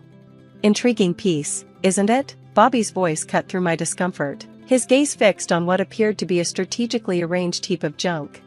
If by intriguing, you mean I've seen tidier trash heaps, Then absolutely, it's fascinating, I quipped. His laugh was deep and warm. Turning a few heads, he introduced himself, and from that moment, my life took on a new hue. Fast forward 7 months, and I was utterly smitten, caught up in a whirlwind romance that felt surreal. Bobby, with his dapper style and old-world charm, swept me off my feet with poetry readings, art shows, and the kind of attention that made me feel like the only woman alive. Under a starlit sky in Central Park, he proposed, and without hesitation, I said yes, my heart pounding with sheer joy. But every fairy tale has its shadows. Enter Marilyn, Bobby's mother, the epitome of frostiness. Our first dinner together was tense, with Marilyn scrutinizing me as if I were an unworthy intruder in her carefully curated world. "A detective? Isn't that a bit unladylike?" she asked, her tone sharp. "Depends on the century your expectations are anchored in," I replied without missing a beat, earning a tense smile from Bobby. Marilyn's visits became frequent audits of my life. 3 weeks into our marriage, she appeared unannounced. "Emma, darling," she began, her voice dripping with condescension, "still clinging to that quaint little job of yours? I had hoped marriage would refine you." Slicing vegetables for dinner, I gripped the knife a little tighter. "Marilyn, where I come from, we call this earning a living. Maybe you should try it sometime instead of leeching off others," I shot back, keeping my voice steady. Her lips pursed tightly. Bobby was raised with certain expectations. "Emma, there's still time for you to find a more suitable career. Like being a full-time meddler?" I retorted. "Thanks, but I'll stick to tracking down cheaters and liars. Speaking of which, how's your bridge club treating you?" Bobby walked in just then, his timing impeccable as always. "What's going on?" he asked, looking between us. "Your wife was clarifying her career choices for me," Marilyn said, her tone overly sweet. Bobby sighed, pinching the bridge of his nose. "Mom, Emma's career is important to her. It's part of who she is." Turning to me, he pleaded, "Emma, let's not do this now, please." I wanted to argue, to defend myself, but I held back. "Fine," I said curtly, returning to the vegetables. After Marilyn's visits, Bobby would retreat into a frustrating silence. It became painfully clear whose side he was on, and it wasn't mine. One evening, after Marilyn criticized everything from my cooking to my housekeeping, I confronted him. "Why don't you ever stand up for me? Your mother treats me like I'm invisible, and you just let her. Is this what our marriage is supposed to be?" He looked weary. "Emma, she's old-fashioned. What do you want me to do, cut her off?" "No," I replied, exasperated. "I want you to support me, to tell her she can't bulldoze over us. Is that asking too much?" "I'll talk to her, okay? Just give it time. She'll adjust," he said, raking his fingers through his hair. But she didn't adjust, neither did he. The gap between us grew, fueled by Marilyn's coldness and Bobby's passivity, forming a rift too vast to bridge. Living with Bobby began to feel like starring in a melodrama where the cracks in the perfect facade only widened. His job at a prestigious art gallery sounded impressive, but his earnings were erratic at best. Meanwhile, I was left wondering if this was the love story I had signed up for, or a cautionary tale in disguise. I was doing well, securing a comfortable lifestyle for us in a stylish apartment in a desirable neighborhood. One evening, over dinner, I decided to bring up the future. "I've been thinking," I started, setting my fork down. "Eventually, it'd be nice to buy a house, you know, something with enough space if we decide to start a family." Bobby paused, his fork midair, looking at me like I'd just suggested moving to Mars. "Emma, where are you getting these ideas? We don't need a house, and me finding a new job? That's not even on the radar." I took a deep breath, trying to keep my tone even. "It's not about needing it, Bobby, it's about planning, stability, thinking ahead." He chuckled, the sound once warm but now grating on my nerves. "You and your fixation on money, always crunching the numbers. Money isn't everything, Emma." That laugh, that dismissive laugh, pushed me to the edge. "Easy for you to say when you're not the one stressed about paying the bills each month," I shot back, my voice tight. He shrugged, as though brushing away my words. "I'm happy with our life as it is. You're the one who's never satisfied." The fork in my hand felt heavier than it should as I placed it on my plate. "Maybe I wouldn't be so focused on money if you contributed more than critiques about how I manage it." He didn't even glance up, just kept eating. "I contribute in other ways, Emma. Not everything is about money." That night, I lay in bed staring at the ceiling, thoughts racing. It wasn't just about the house, or kids, or finances. It was about respect, partnership, and support, none of which Bobby seemed to value. As long as his life was comfortable, my concerns were dismissed as some misguided obsession with money. On a seemingly ordinary Sunday, the tension in our apartment reached a new peak when Marilyn, my ever-charming mother-in-law, made one of her unannounced visits. The living room became a stage for unexpected drama as I watched her pacing, phone pressed to her ear, her voice wavering between panic and disbelief. "You're telling me my social security number has been suspended?" she exclaimed, fumbling through her purse for her checkbook. "How much do I need to pay to fix this?" From the kitchen, coffee in hand, I overheard the words Social Security and payment, and every instinct honed from years of police work screamed scam. Setting the mug down, I walked briskly into the living room. "Marilyn, hang up, it's a scam," I said firmly but calmly, trying to convey urgency without escalating her panic. She turned to me, eyes wide and face flushed. "I beg your pardon? I'm handling this. Emma, there's no need for your intrusion." I could see she was shaken but too proud to admit it. Before she could press further, I leaned in and said more firmly, "Marilyn, trust me, I've dealt with hundreds of these cases. They're trying to steal from you." Her lips pursed tightly, but she hesitated, phone still in her hand. I reached out gently. "Hang up, and we'll call the real Social Security office together. You'll see." Reluctantly, she ended the call. The tension in the room hung thick as Bobby finally stepped in, his expression torn between annoyance and concern. "Mom, you should have listened to Emma from the start," he said, placing a hand on her shoulder. But instead of gratitude, Marilyn's glare shifted to me. "It's always so convenient for her to play the hero, isn't it?" And just like that, the gratitude I'd hoped for evaporated. I clenched my jaw, swallowing the retort on the tip of my tongue, knowing this was a fight that wouldn't be worth winning. I stepped forward, grabbed the phone, and ended the call with a sharp click. The room fell into tense silence. Marilyn recoiled, her face a storm of fury and disbelief. "How dare you?" she exclaimed, her voice trembling. "That was incredibly rude and uncalled for. Who do you think you are, treating me like some naive child?" Before I could respond, Bobby appeared in the doorway, his expression a mix of concern and frustration. "Emma, what's going on? Why are you upsetting my mother?" I turned to him, frustration bubbling over. "That call was from scammers, Bobby. They were trying to con Marilyn out of her money, claiming her social security number was suspended. It's a common scam, I've seen it countless times." Bobby rubbed the back of his neck, a gesture I knew well. It meant he felt caught in the middle. "Okay, but couldn't you have handled it more diplomatically?" Marilyn, her hands trembling as she gathered her belongings, shot me a glare sharp enough to cut glass. "I don't need saving, especially not from someone who treats me so disrespectfully. I'll speak with the bank and see what they say about this so-called scam." She stormed out, leaving a frosty silence in her wake. Bobby sighed, his eyes shifting between the door and me. "Emma, I know you meant well, but you have to handle things more gently, especially with my mother."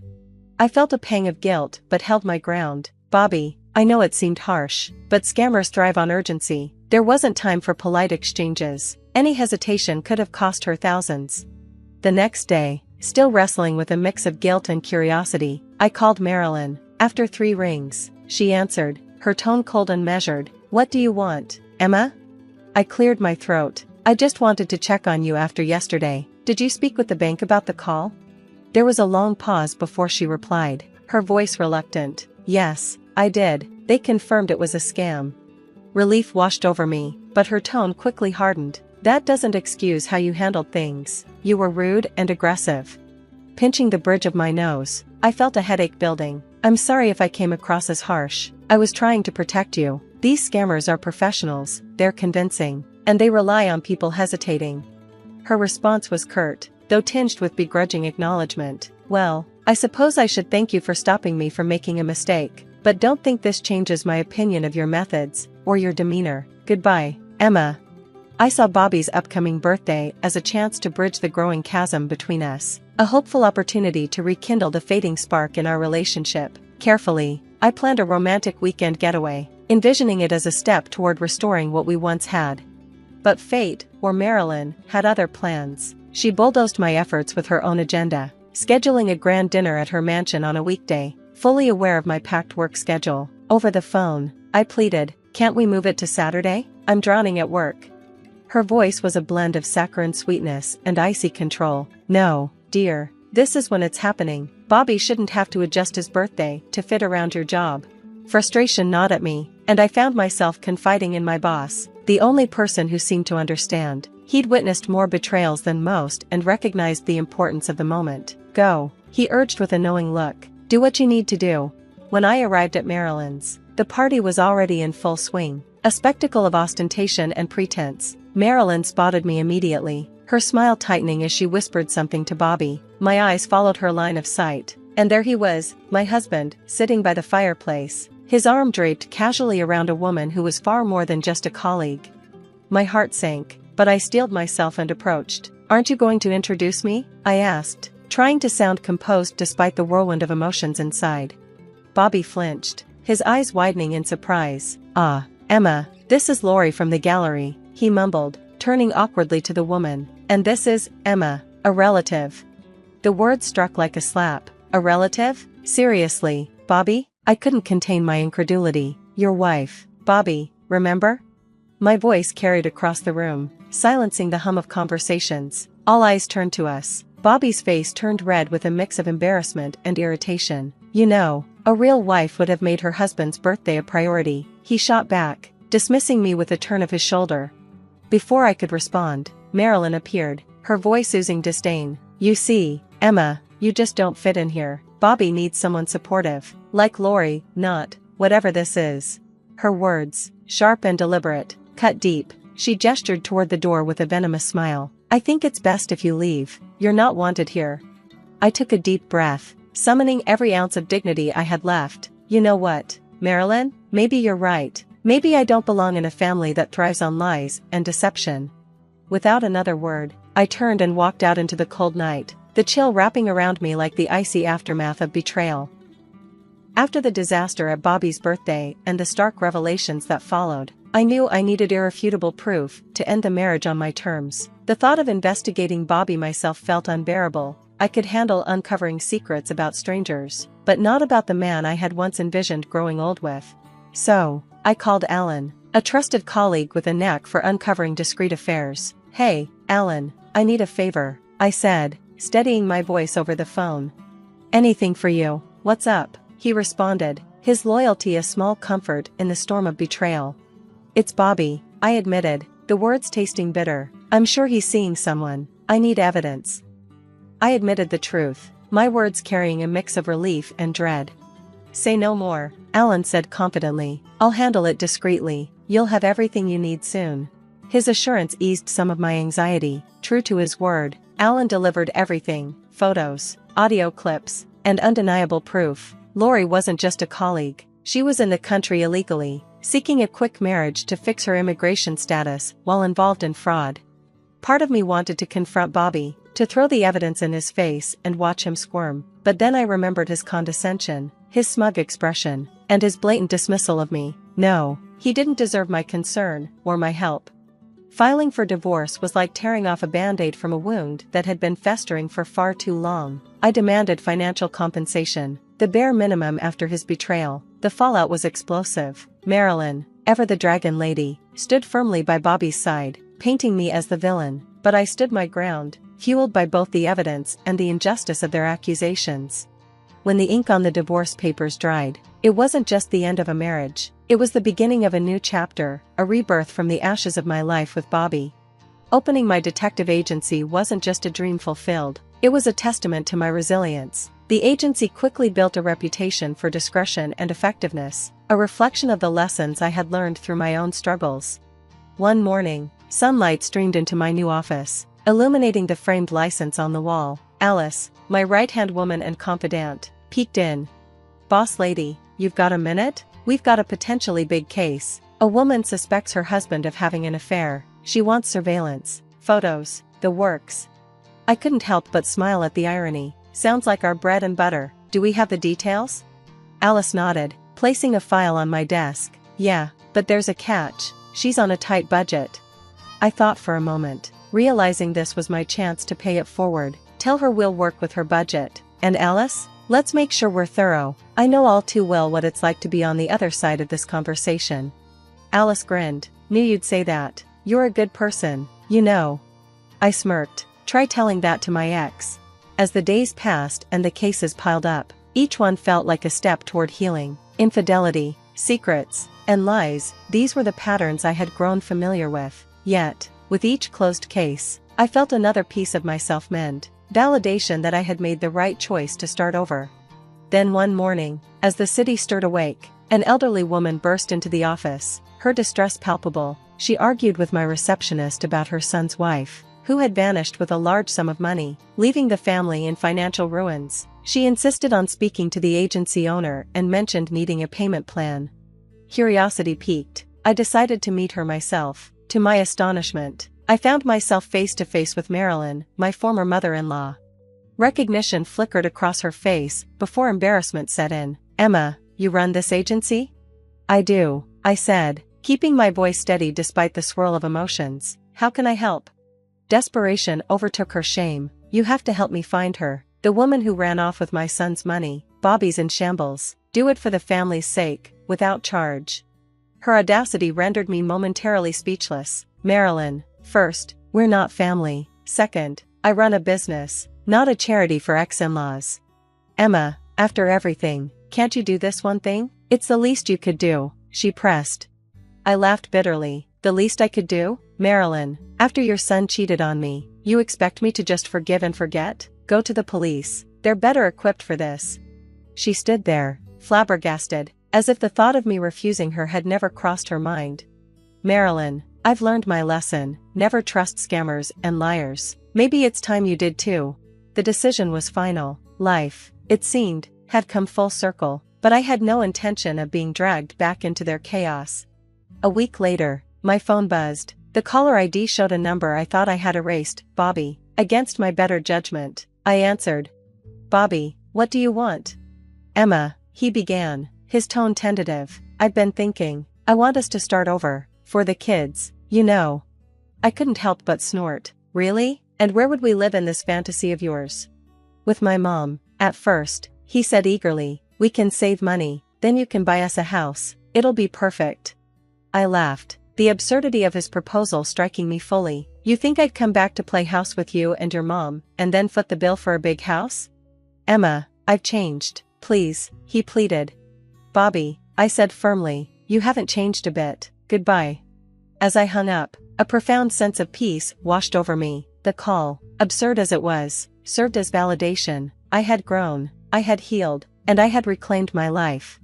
The future lay ahead, bright and brimming with promise. Turning back to my work, I felt a renewed sense of purpose. After all, the best revenge is living well, and I was doing just that.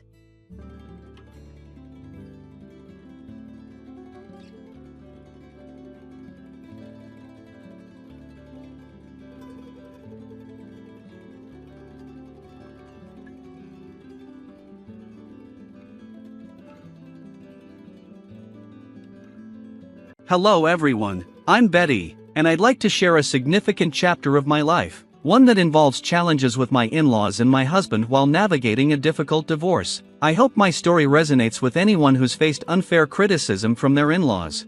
Let me take you back to where it all began. I met Kevin, my now estranged husband, on a dating app when I was a 20-year-old college student. Kevin was 26, established, and financially stable. Despite our age difference, we fell in love quickly. I've always believed that love isn't confined by age or appearance, so Kevin's being older was never an issue for me. However, Kevin struggled with our age gap. He often asked, "Why are you with me, Betty? You could find someone your age, someone who might be a better match," but I chose him because I loved him, and to me, age was just a number.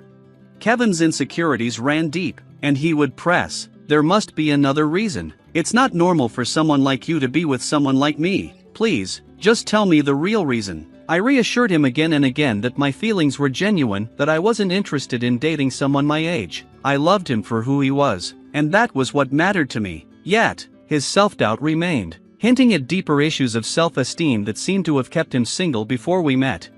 Wanting to prove my love, I made sure Kevin never spent excessively on me. As a college student, I wasn't wealthy, but I bought him thoughtful gifts and managed my own finances. I worked part-time jobs, ensuring I wasn't financially dependent on him. Kevin seemed to appreciate these efforts, but sadly, his insecurities didn't fade. He continued to question the sincerity of my love, which hurt deeply. It took 3 years before I truly understood where Kevin's issues were coming from. When I met his parents, Samuel and Charlotte, I began to see the root of his struggles. Samuel, Kevin's father, had experienced a sudden windfall when he won the lottery, which changed their lives overnight. This newfound wealth gave me insight into the environment that shaped Kevin's views and insecurities. After winning the lottery, Samuel and Charlotte bought a lavish house and invested wisely. However, their wealth came with a sense of superiority. During our first meeting, Samuel boasted, "Not everyone makes it big like I did. I worked hard, and look where it got me. Do you know how rare it is to win the lottery? I did it on my first try." They were proud of their financial success, often implying that Kevin, despite his college education, would never reach their level. Charlotte often hinted that Kevin's previous partners had only been after his money, leaving him once they were financially secure. They openly doubted his ability to make good decisions, which infuriated me. It was clear that Kevin's parents painted every woman he dated as a gold digger, and over time, Kevin started to believe this narrative. The insinuation that I, too, was just after his money became an embarrassing and hurtful part of their story. Fed up with their baseless assumptions, I finally stood up for both Kevin and myself. "I'm sorry, but I have to disagree," I said. "Kevin has worked hard to build his career, and in time, he will achieve even greater success, but that doesn't mean women are after his money." Samuel retorted, "That doesn't change the fact that women only want him for money. We worked hard for what we have, but Kevin does co-own the house. Eventually, it will be his. Every time these girls see our $350,000 house, I swear, they just see dollar signs." I couldn't hold back any longer. I can't speak for Kevin's past relationships, but I'm certainly not in this for the money. I love your son, and that's why we're together. I have no interest in your house. Charlotte then said, "Don't worry, Betty. Sometimes it's hard to accept that people can be successful and live in nice houses. You live in a small rented apartment with roommates. You might start desiring it after spending time around our house."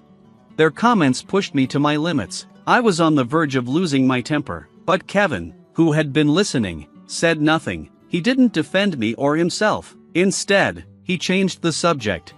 On our way home, I was taken aback by his indifferent attitude after such a tense visit with his parents. I knew I had to address the issue directly with Kevin. "Kevin, your parents are being unfair and hurtful to both of us. Why didn't you stand up for me?"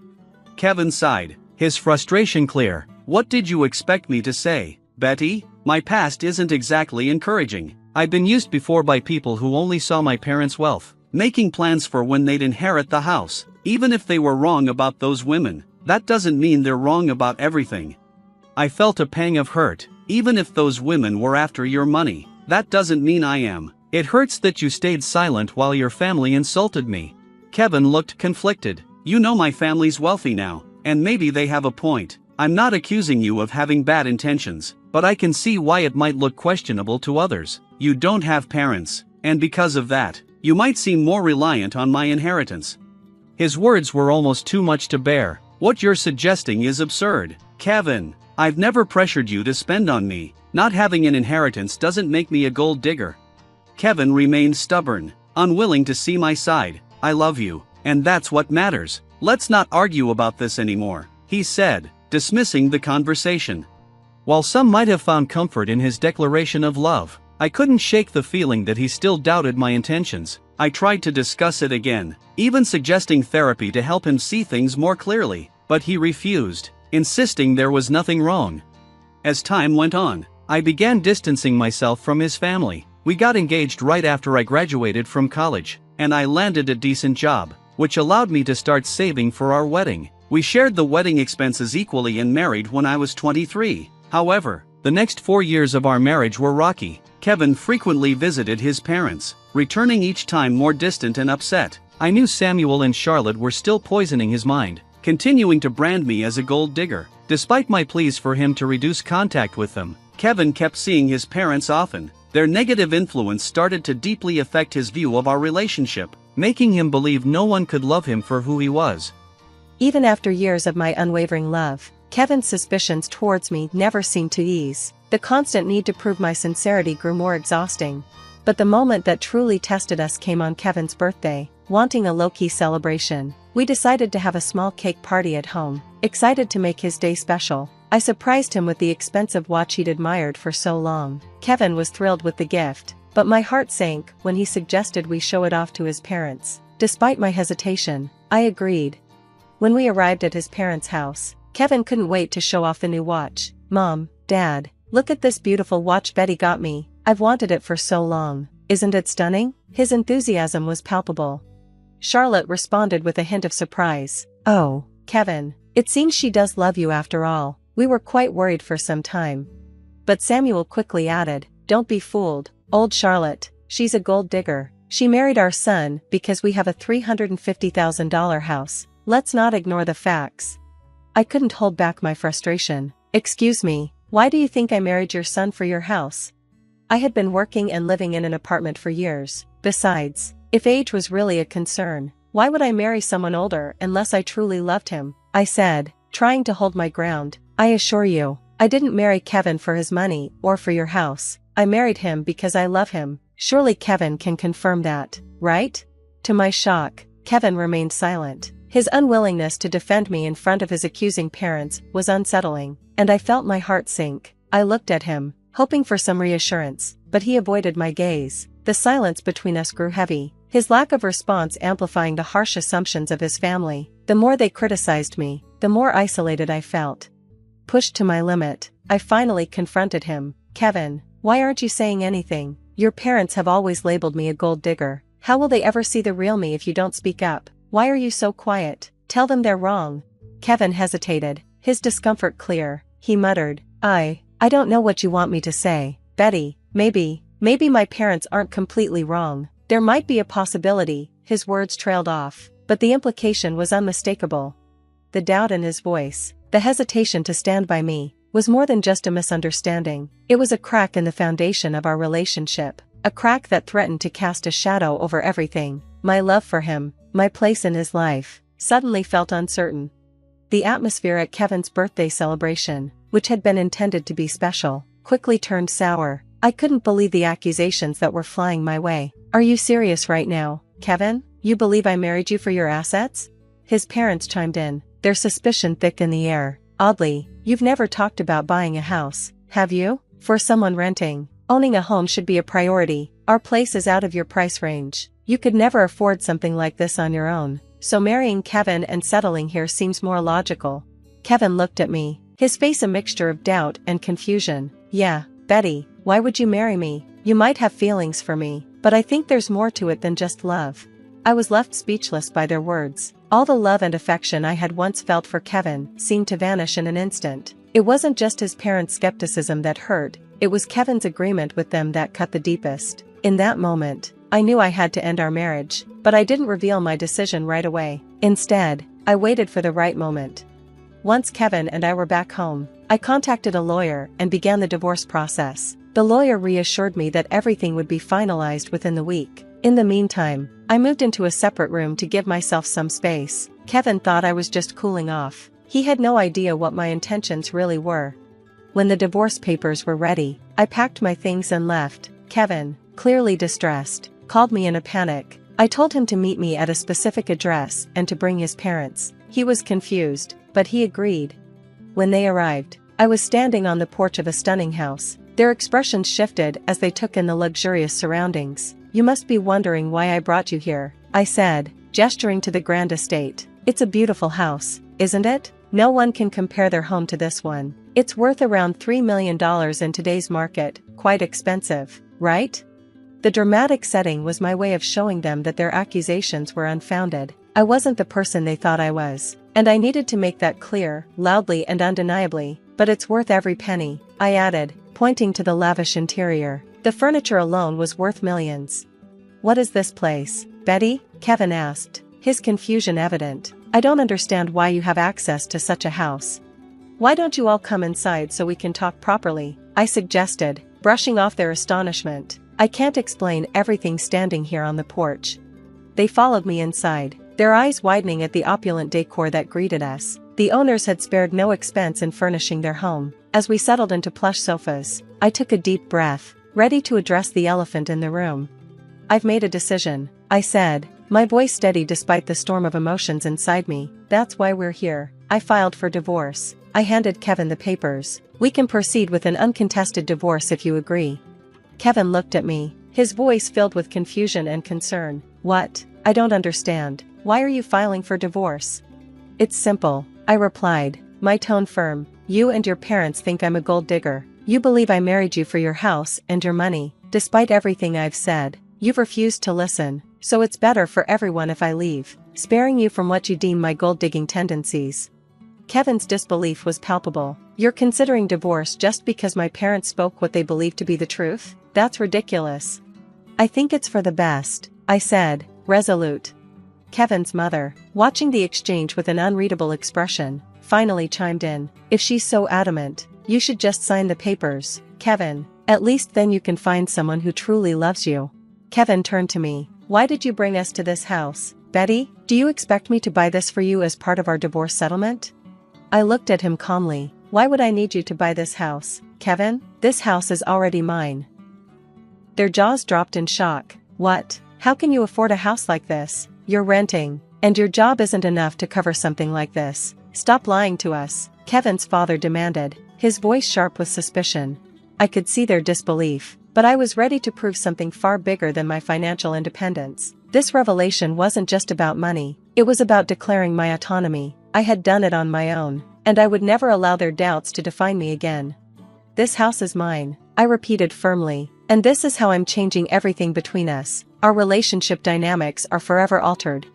I'm not lying, I asserted, my voice steady as I saw the disbelief in their eyes. Kevin, remember when I told you my parents left me an inheritance? This house is part of it. It's in a trust for now, but I'll officially inherit it when I turn 31. I don't need a high-paying job, because I have a trust fund waiting for me.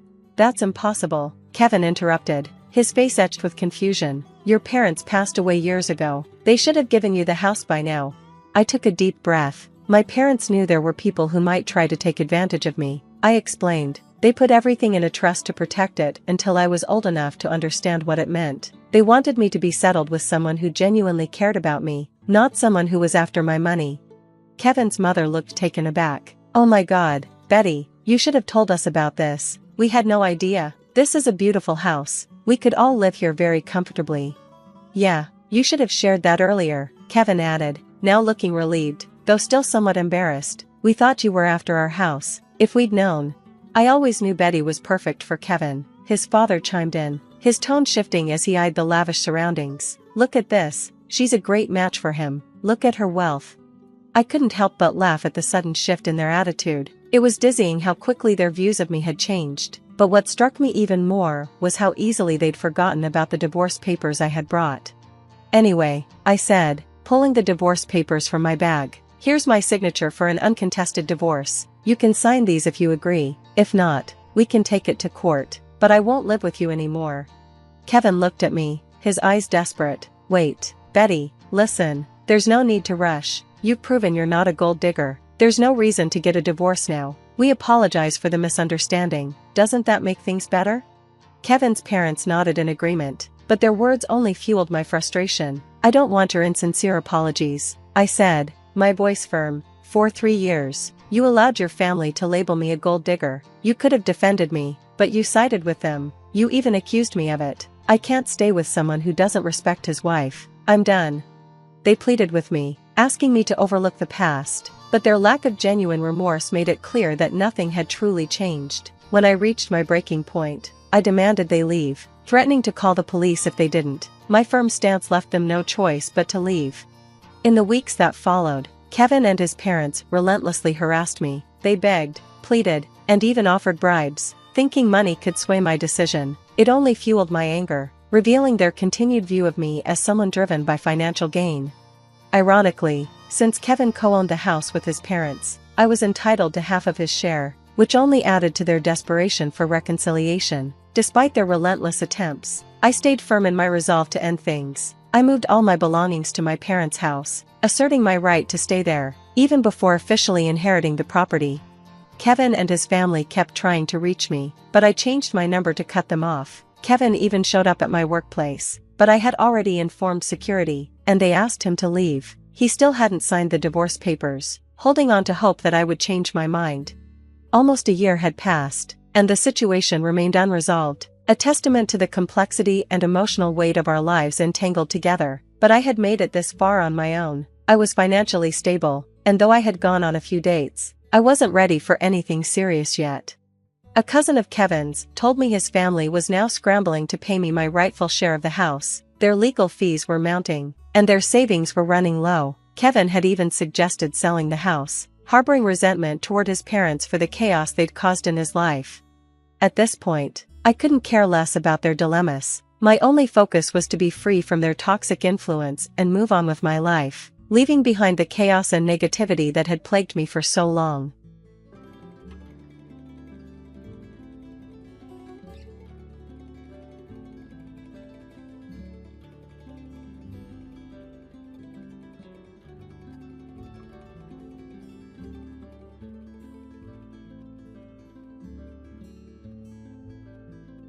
My name is Sarah, and these days, I collaborate with my husband John at his family-run company. The enterprise, led by my father-in-law, Richard, is a small but inviting establishment employing about 6 individuals. Richard, a man of few words, seldom involves himself in the day-to-day operations of the company. Instead, John, poised to become the next president, works tirelessly, actively pursuing clients and securing new projects, demonstrating his dedication to the company's expansion. During significant projects, all the employees come together, creating a vibrant and enthusiastic atmosphere. I've been part of this spirited environment for the past 10 years, ever since I got married. However, my mother-in-law, Nancy, seems to harbor some discontent about my role. As I returned home early to prepare dinner while John remained at the office, Nancy, who had been part of the family business until our marriage, confronted me with disapproving words. "How long do you plan on clinging to our family business?" Nancy asked, her words laden with criticism. Nancy, who had looked forward to relaxation post-retirement, appeared to redirect her energy into scrutinizing my choices. In response, I tried to maintain composure, asking, "What do you mean by clinging?" Nancy retorted with a cutting tone, suggesting that I must have married John out of necessity and was now taking advantage of working in their company. Sighing inwardly, I realized that such accusations from her had become more frequent lately. When I got married, I willingly left my previous job to join John's family-run business. It was my decision, not a result of unemployment. However, Nancy seemed convinced of my incompetence at work. I attempted to explain, "Mom, it's not that I couldn't work elsewhere. I chose to join John's company." Her dismissive retort revealed her lack of understanding, as she believed she saw through my supposed hidden motives. The issues with my mother-in-law extended beyond words. Despite quitting her job with the promise of managing the household, she refused to contribute, leaving my father-in-law to repeatedly request her assistance with housework. Instead, she stubbornly insisted, "I've worked all my life. Now it's the daughter-in-law's turn to do the housework." Consequently, the responsibility often fell on me to prepare dinner, clean up after meals, and manage other household tasks. One sunny afternoon, mustering courage, I decided to address the domestic issue. "Nancy," I began hesitantly, "I've noticed the dishes often get left in the sink. It would be helpful if you could tidy up after your meals." My small request, however, triggered an angry response. She accused me of giving orders in her own house and questioned my right as a daughter-in-law to dictate her actions. Caught in this exhausting exchange, I realized that if I didn't start preparing dinner soon, we'd be eating much later than usual. Despite my internal frustrations, I managed to keep a composed exterior. "Mom, let's continue this conversation later," I suggested, attempting to diffuse the tension momentarily. Needing to focus on preparing dinner, as it seemed we would eat late tonight, Nancy finally retreated to the living room, leaving me alone with my thoughts amidst the clatter of cooking utensils. Both Richard and John were aware of Nancy's mistreatment towards me as their daughter-in-law, and they attempted to intervene whenever they witnessed it happening. However, their efforts seemed to have little effect. Each time they confronted the situation, their faces betrayed concern and frustration, a testament to their desire to foster harmony in our family dynamic. Ironically, whenever Richard and John scolded Nancy for her behavior, she redirected her anger towards me, becoming even more hostile and sharp with her words. Her usually kind and gentle demeanor twisted with disdain, her tone cutting deeper than before. Though I had never experienced physical violence, the emotional toll of Nancy's words was significant. Richard and John's support had been my solace, allowing me to somewhat overlook Nancy's harsh words. Until one unimaginable morning.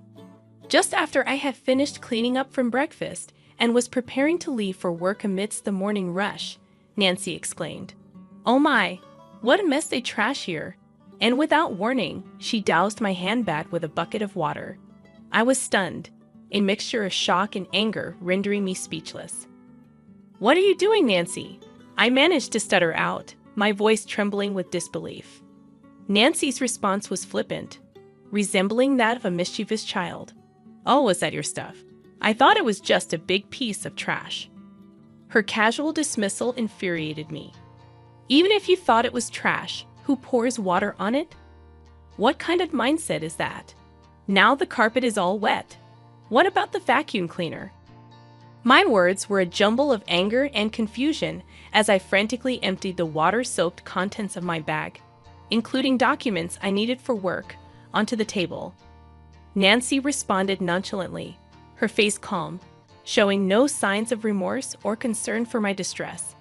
"Because you don't need to go to work anymore." I was baffled. In our living room, bathed in morning light, I sat opposite Nancy, her expression colder and more resolute than usual. It was as if she had made a decision that would change everything. "Excuse me?" My response was laden with confusion and surprise. "You've been clinging to this house for 10 years, but finally I can get rid of you." Her words pierced my heart, her voice carrying a level of anger and determination I had never heard before. My mind reeled, and my heart filled with sorrow.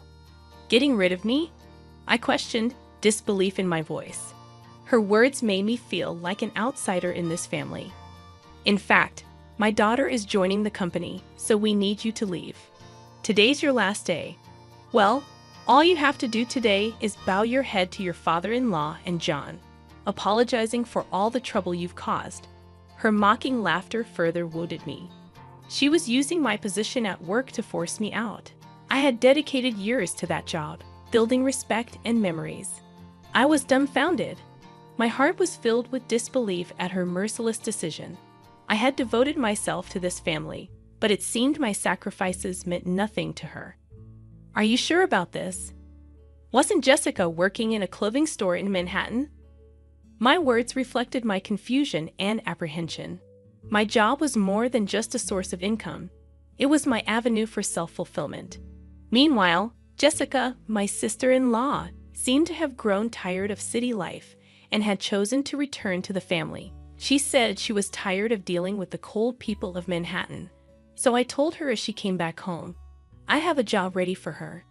She agreed to return immediately. "Now that she's coming back, I want you out of this house." Her words were difficult to comprehend. She was ready to upend my life with a single decision, completely disregarding my place in the family, without even listening to me. "I've written your resignation letter," she said, handing me an envelope. She effectively expelled me from the house. In that moment, my heart shattered completely. Everything I had built over the years was reduced to nothing, treated like a mere piece of paper. Her actions severed our family bond irreparably. I headed to the company, just a brisk 3-minute walk from my home, my mind a whirlwind of apprehension and anticipation. As I walked under the cool morning sky, each step felt heavy with the weight of what was to come. Upon reaching the office, I shared with my father-in-law Richard and my husband John. I relayed what my mother-in-law had said. Their faces were a mix of shock and thinly veiled anger, yet they remained composed. They suggested that maybe, just maybe, it was time for me to resign to show her the reality of the situation. This suggestion sent my heart into turmoil. Having worked tirelessly in our family-run business for years, I barely knew what a long vacation felt like aside from brief respites during Thanksgiving and the holiday season. Encouraged by John and Richard's gentle words, "Why don't you spread your wings for a change?" I made up my mind to embark on a little trip. As I packed, I found myself pondering deeply about my life, my choices, and what lay ahead. Meanwhile, my sister-in-law Jessica, who had come to replace me at the company, shockingly didn't show up until 1:00 p.m. Her irresponsible attitude left John and Richard, who had been holding the fort in my absence, in a state of dismay. Jessica seemed utterly disinterested in understanding the work despite their attempts to explain it to her. Hearing about this, I couldn't help but feel a twinge of anxiety about the future of our company, even as I looked forward to my trip. Departing without encountering my mother-in-law, I swiftly set off. During the trip, as I enjoyed the view outside the train, I reflected on my life, the past, the present, and what was yet to come. Relishing the local seafood delicacies, I contemplated deeply about myself, my family, and our business. However, the tranquility of my fourth day was shattered when Jessica called me in tears. "What's going on? Mom said it was an easy job, just sitting in a chair, but John and Dad are acting like I can't do anything right." Her words, most likely given to her by my mother-in-law, took me by surprise. Even as I enjoyed my leisure, I realized it was time to address the situation. "So, Jessica, how proficient are you with computers?" Hesitantly, she replied.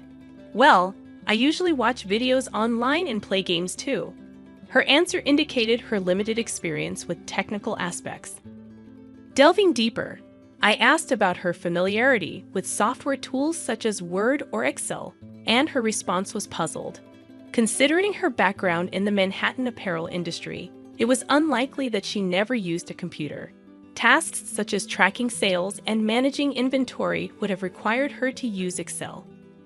When asked if she could handle calculations for sales or fill in documents, she confidently answered, "I could handle that task." However, when probed further with, "Can you calculate tax too, right?" her confidence waned, and she responded uncertainly. This question was a test of her mathematical skills and her ability to apply them in a business context. While Jessica might possess other skills, it was apparent she felt insecure about the required skill set for the job. Her discomfort seemed particularly rooted in her struggle with calculations, which could be why she faced criticism from Richard and John. First and foremost, it was necessary to give my mother-in-law and her cohort, who tried to oust me, a taste of their own medicine. To begin with, since you're taking over my job, I expect you to handle the accounting tasks efficiently. Be mindful of email etiquette. A casual tone suitable for friends is utterly inappropriate for business communication. Also, you'll be responsible for scheduling the staff shifts. Though our team is small, everyone's requests for time off are carefully considered, so make sure not to prioritize your own convenience over theirs. As I continued to list down my demands, I could hear her sobbing on the other end of the line. But I was told I wouldn't have to do anything. Why are there so many tasks? I didn't come back home for this. She abruptly ended the call. In the following 3 days, I decided to enjoy sightseeing in Manhattan, where Jessica had fled. From my experience, I learned that not everyone in Manhattan is cold-hearted. In fact, it seemed rarer to find people as cold-hearted as my mother-in-law and Jessica, who had conspired to drive me away. A week after leaving my job, I returned to my in-laws' house. Upon my arrival, Nancy, with her face flushed red, confronted me with a burst of anger. "How dare you make my daughter cry? You won't get away with this," Nancy exclaimed furiously, her eyes brimming with anger and misunderstanding. She made a move to grab me, but John and Richard quickly intervened. They tried to calm her down, but her anger seemed far from subsiding. John sighed deeply before speaking. "Jessica is crying because she was scolded for trying to boss around her employees, despite her inability to do anything right. It's not Sarah's fault. Besides, Sarah hasn't been here for a week, so there's no way she could have upset Jessica. Mother, you really need to stop these baseless accusations." John's voice was calm yet carried weight, trying to convey the facts and clear the misunderstanding. But it's because of her. This woman is the reason for Jessica's suffering, Nancy retorted, her voice emotional, directing her baseless suspicions towards me. Her words lacked any foundation of truth. Where is Jessica, by the way? I asked, looking around the living room. But Jessica was nowhere to be seen, adding more mystery to the already puzzling situation. It doesn't matter to me that Nancy is upset about Jessica, but Jessica has no place to go since she terminated her lease in her Manhattan apartment. I thought she would be at her parents' house, but her absence raised questions. I pondered.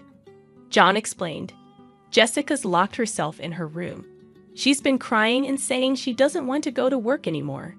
It seemed like Jessica had run away from learning the job well.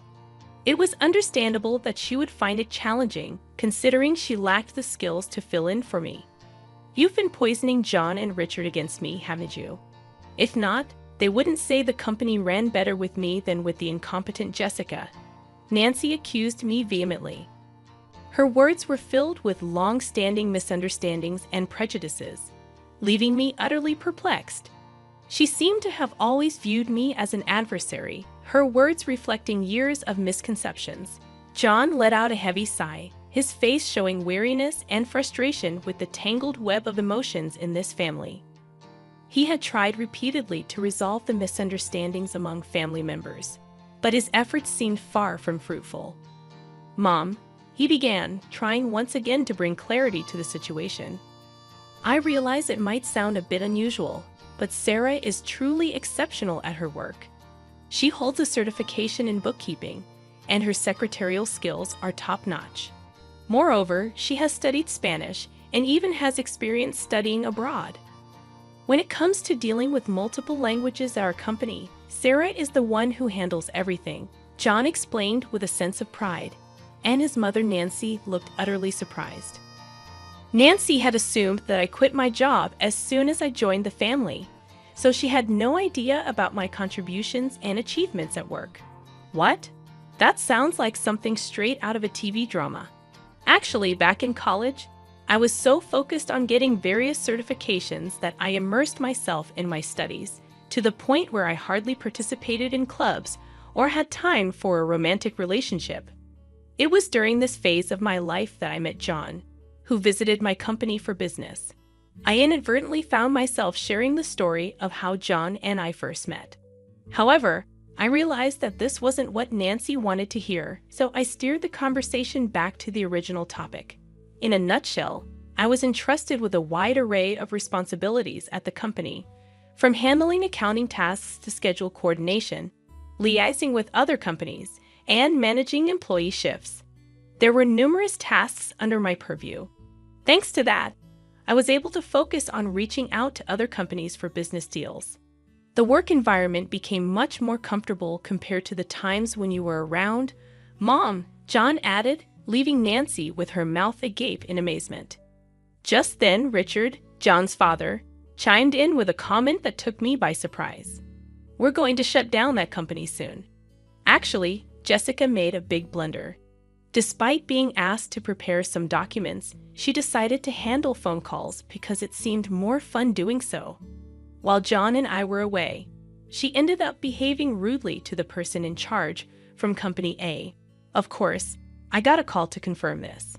Hearing this, I was so shocked that I instinctively covered my mouth with my hand. I can't believe Jessica would do something like that, I murmured. Filled with disbelief, the thought that Jessica's actions might lead to the downfall of our company flashed through my mind, filling me with dread.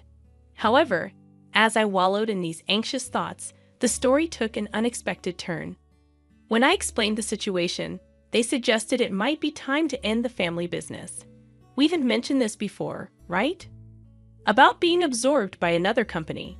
The president of Company A stepped forward, saying he was interested. This was an unexpected yet long-hoped-for development. With a family-run business, there are limitations, and it's uncertain whether we could consistently acquire a stable customer base. That's why John had always been working hard in sales, trying to secure new clients. Being absorbed by a larger company could mean securing a steady customer base. The once uncertain future suddenly seemed to hold a glimmer of hope. However, this news brought relief only to me, John, and his father. John's mother suddenly opposed the idea, saying, "That's not acceptable. John must become the president. This company is ours, isn't it?" I was taken aback by the sudden change in the situation.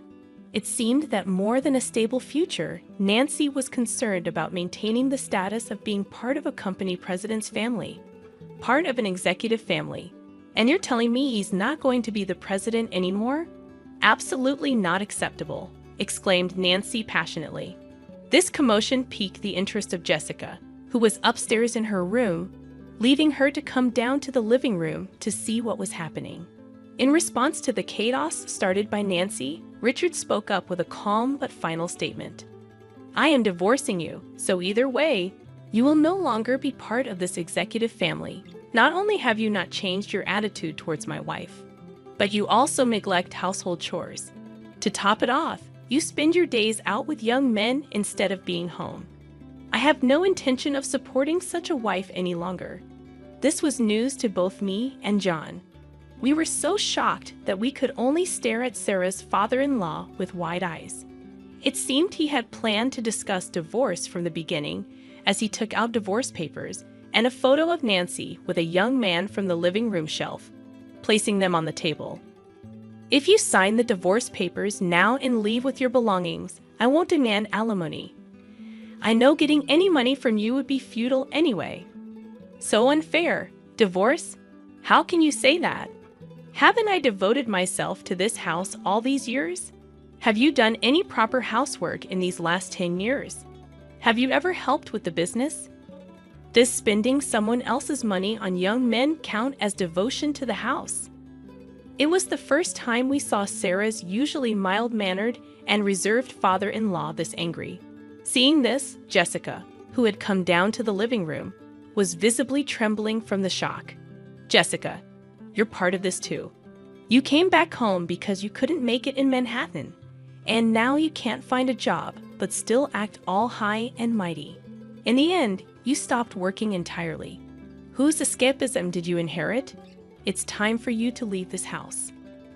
Next, we saw Jessica's shock and resistance. She believed she was an important member of the family, but the reality was different. "Wait a minute, Dad.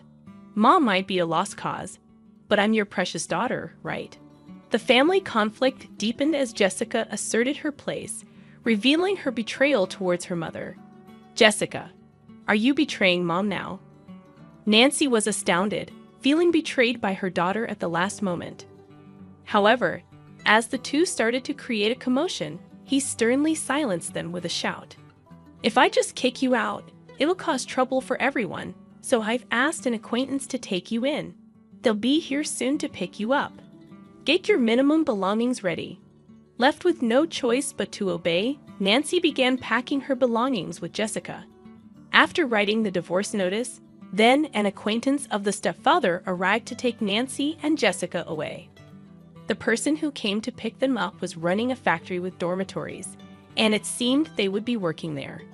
John, Richard, and I talked to the employees about the company being absorbed and prepared for the busy days ahead for our future. Finally, I found out I was pregnant at that time. When I told the president of Company A, he was delighted and promised to send someone to replace me, which was a huge relief. Currently, John and Richard are working even harder for the sake of our upcoming child.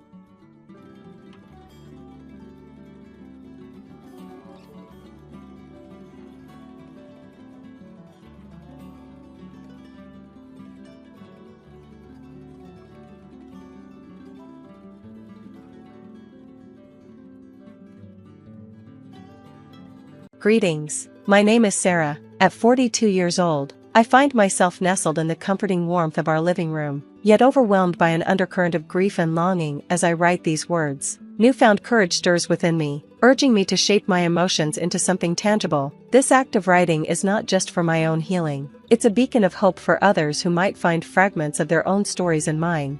Just a few months ago, My beloved husband Andrew and I were basking in the peace of our 18-year journey together. Then, fate cruelly snatched him away. The ache of his absence is fresh and sharp, as if time itself suspended its movement the moment I heard of his fatal car accident. The future we had dreamed of, one filled with laughter, love, and unwavering companionship, crumbled in an instant. I never imagined that at 42, I would be navigating life as a widow. The bond Andrew and I shared was profound, forged in the fires of adversity. We were like two broken souls who found healing in each other's embrace. My own journey began with abandonment, my parents lost to addiction, leaving behind emotional scars. Andrew, too, had faced his own battles, growing up with a mother, Evelyn, who betrayed him repeatedly with her promises of change, only to fall back into destructive habits, manipulating him to support her addiction before vanishing time and again. Together, Andrew and I built a love that transcended the pain of our pasts. We were each other's refuge, a place of trust and understanding, rising above the wounds life had dealt us. For a time, it felt as though we were finally free of the shadows that had haunted us for so long. 3 years had passed since Evelyn last disrupted our lives, and Andrew had come to accept that she might never change. This story is my way of processing the shared history Andrew and I created and the reality I now face without him. My hope is that it can inspire resilience in others who are grappling with their own turmoil. Our love was powerful enough to heal deep wounds, yet it wasn't enough to protect us from the cruel hand of fate. His sudden departure left me in a storm of sorrow and unanswered questions. How could life be so cruel, taking away the one person who had truly understood and accepted me? In the aftermath of Andrew's loss, I found myself wanting to retreat from the world, seeking solace in the quiet of my bedroom. But time, like death, shows no mercy. It moves on, indifferent to our pain. And so, we began the heart-wrenching task of planning Andrew's funeral. With the passing of each day, I found comfort in the support of friends and family. Together, we navigated the sorrowful farewell, ensuring that Andrew's departure was marked with the dignity he deserved. We organized a funeral at home, a space where we could honor his memory and share stories that brought both tears and laughter. Just as the atmosphere settled, with the air thick with the fragrance of freshly cut flowers, the doorbell rang. I approached the door, my heart fluttering with a mix of anticipation and uncertainty. There, standing among the mourners, was Evelyn, Andrew's estranged mother, holding a bottle of whiskey as some kind of peace offering. She seemed out of place, her desperation for reconciliation palpable. A flood of emotion surged through me, anger, resentment, confusion mingled with a deep ache for closure. Yet, when I looked into Evelyn's tear-streaked face, something in her eyes shifted. Beneath the years of hurt, there was a flicker of understanding. I opened my arms, and she stepped forward, allowing us to embrace. The tears that flowed between us spoke of unspoken sorrows, a moment of connection that began to dissolve years of bitterness. Evelyn's quiet confessions of regret washed over me. Though the wounds she caused would never fully heal, I found in my heart a small spark of compassion. The room was heavy with a complex dance of emotions as friends and family, aware of the history between Evelyn and Andrew, cautiously welcomed her into the fold. Their support for me was clear. They set aside their own reservations to offer her a place at our table. Throughout the gathering, Evelyn shared stories of her own struggles with addiction, offering a glimpse into her pain and her desperate yearning for redemption. What began as a day of grief transformed into an unexpected step toward healing, not just for me, but perhaps for Evelyn as well. As she spoke of the remorse she felt for the harm she'd caused Andrew, I could feel my heart soften. Beneath the layers of disappointment and regret, there still flickered the love of a mother, tarnished, but not extinguished. Her words painted an intimate portrait of the son she had lost along the way, and as the service came to a close and guests began to leave, Evelyn remained behind. My sisters and I quietly tidied up, grateful for her unexpected help. In a quiet, vulnerable moment, she turned to me, her voice trembling with hope and uncertainty. "Sarah," she said, "I know I have no right to ask this, but could I have a chance to say goodbye to my son, maybe through his belongings?" I met her gaze, my heart filled with both curiosity and caution. Still, I wanted to listen. "What is it you'd like to ask?" I replied, encouraging her gently. With a deep breath, Evelyn spoke her request, and in that moment, I recognized the depth of her regret and longing, another step in a journey toward healing, both for her and for me. I paused, contemplating the weight of Evelyn's request. Her eyes searched mine, sensing my hesitation, and she quickly added, "I know it's an unusual ask, and you have every right to say no, but if I could just touch his clothes or smell his cologne, maybe, just maybe, I could feel connected to him again, even though he's gone." Despite the pain and resentment still clinging to my heart, there was something undeniably sincere in her voice, a vulnerability I couldn't ignore. She was grieving in her own way, and her remorse was palpable. I took a deep breath before answering softly, "Evelyn, I see how much you loved Andrew. The regret in your eyes is clear. If this could bring you some comfort, then yes, you may go up to his room and spend time with his things. Take all the time you need." Gratitude flooded Evelyn's expression, and she whispered, "Thank you, Sarah, your kindness means more to me than you can imagine." As she made her way up the stairs, I reflected on the day, on the morning, the unexpected moments of reconciliation, and perhaps, just maybe, a small step toward healing not only for Evelyn but for all of us touched by Andrew's life and legacy. A whirlwind of emotion stirred within me as Evelyn disappeared upstairs. Part of me hoped this act would offer her some form of closure, a way to heal the broken bond between mother and son. But another part of me remained cautious, mindful of how easily these delicate moments of vulnerability could become entangled with the past's unresolved wounds. I found myself contemplating the fragile nature of human relationships. They could be torn apart in an instant, yet they were also capable of great resilience when nurtured through understanding, forgiveness, and time. In that moment, I chose to embrace forgiveness and grace, but I couldn't shake the feeling that I might question this choice in the future. About 25 minutes later, Evelyn returned from the bedroom, her eyes swollen and red from crying. The stoic facade she usually wore had completely melted away, leaving only raw vulnerability in its place. She took a deep breath, her voice shaking as she spoke. "Thank you for allowing me this time with Andrew," she said, her words carrying a weight of genuine gratitude. "I'm truly grateful for your kindness and understanding." Her sincerity tugged at something within me, and I felt a twinge of sympathy. Despite everything, as Evelyn said her final goodbyes, a palpable sense of closure seemed to fill the room. The emotional weight of the day hung in the air like a heavy blanket, but it was also a silent testament to the complex web of feelings we had all navigated together. With heavy hearts, we watched as Evelyn left the house, each of us processing the day's events in our own way. As the hours passed and the evening sun cast a warm golden glow through the windows, my sisters and I found solace in one another's company. We shared memories of Andrew, gentle laughter easing the sorrow, and drew strength from the love that bound us together as a family.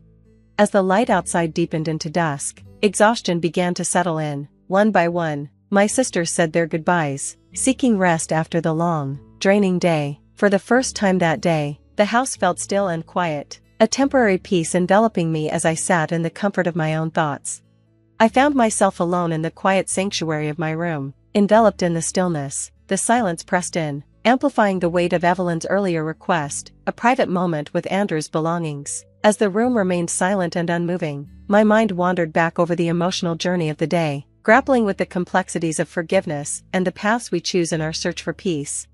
Overcome by a deep curiosity and a longing to feel close to Andrew, even in his absence, I found myself drawn to the tangible remnants of his life. With gentle reverence, I began sifting through his belongings, each item an intimate testament to the man he was. I picked up his favorite watch, its rhythmic ticking a soft reminder of the precious moments we had shared. My fingers traced the well-worn spines of his books, imagining the stories that had once whispered to him in the quiet of the evening. Turning to the dresser, I examined the items salvaged from the car wreck, his phone, work bag, second watch, and wallet. But as I scanned the contents, a sinking feeling overtook me. The wallet was missing. Panic surged through me, and desperation crept in as I frantically searched the room. I tore through every drawer, checked every corner, but the wallet seemed to have vanished into thin air. The realization struck me with overwhelming force. The wallet retrieved from the wreckage was now gone. In my distress, I knew I couldn't solve this mystery alone. Perhaps I had been mistaken and it had never been returned to me. With trembling hands, I dialed Gary, a dear friend who had been present at the funeral and had played a key role in retrieving Andrew's belongings. As a trusted member of the police department, Gary had the skills and dedication to help uncover the truth.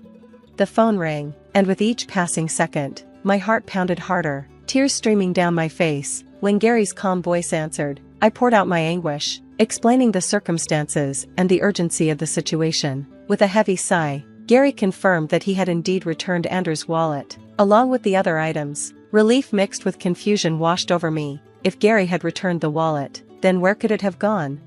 A chilling realization struck me like a bolt of lightning. illuminating the dark corners of my mind. The wallet could only have been taken by Evelyn, my estranged and manipulative mother-in-law, who must have seized the opportunity to snatch it while I was immersed in my grief, unaware of any ulterior motives. Taking a deep breath, I shared my suspicions with Gary, my voice trembling with a blend of anger, sadness, and disbelief. Understanding the gravity of the situation, Gary reassured me with determination. Andrew was one of my best friends, and I promise you, if Evelyn had anything to do with this, we'll uncover the truth and make sure she faces the consequences. His words were like a warm embrace, sparking a flicker of hope within me. Despite the shadows that loomed and the uncertainty clouding my path, I felt a renewed sense of resolve. Gary was by my side, and together, we would delve into the murky depths of this twisted tale, uncover Evelyn's motives, and bring closure to this painful chapter of our lives. As the days passed, the weight of grief still pressed heavily upon me, but I was jolted by yet another disturbing revelation. A steady stream of bank statements sent to both my and Andrew's phones revealed troubling patterns of transactions. It started with smaller amounts, $1, $600 here, $3,000 there, but quickly escalated into a torrential flood of deductions, with sums exceeding $5,000 draining from Andrew's hard-earned savings.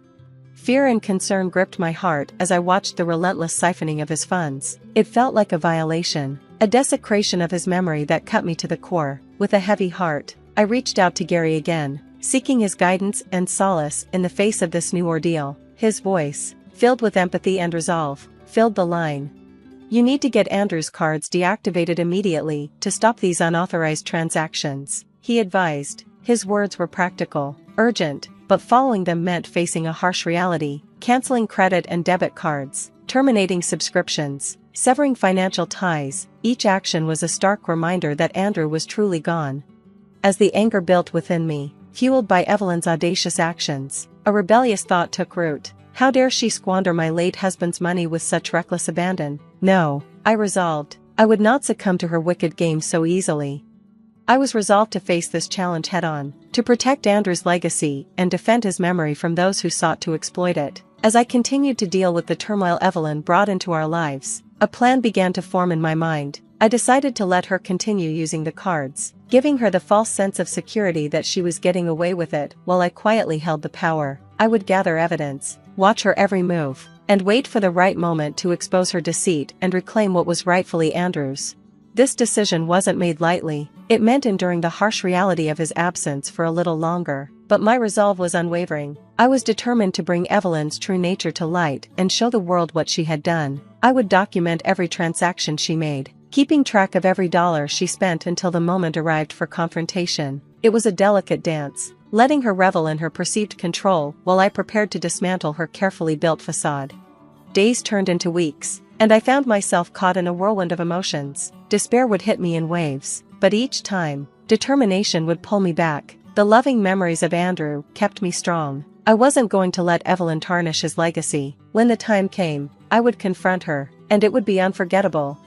As the weeks passed, Evelyn's actions became even more brazen. The money she continued to drain from Andrew's accounts was staggering, and each new transaction only deepened my disgust. How could she be so shameless? How could she betray her own son's memory in such a way? Every time I saw a new charge, my anger grew, but I knew I had to wait for the right moment.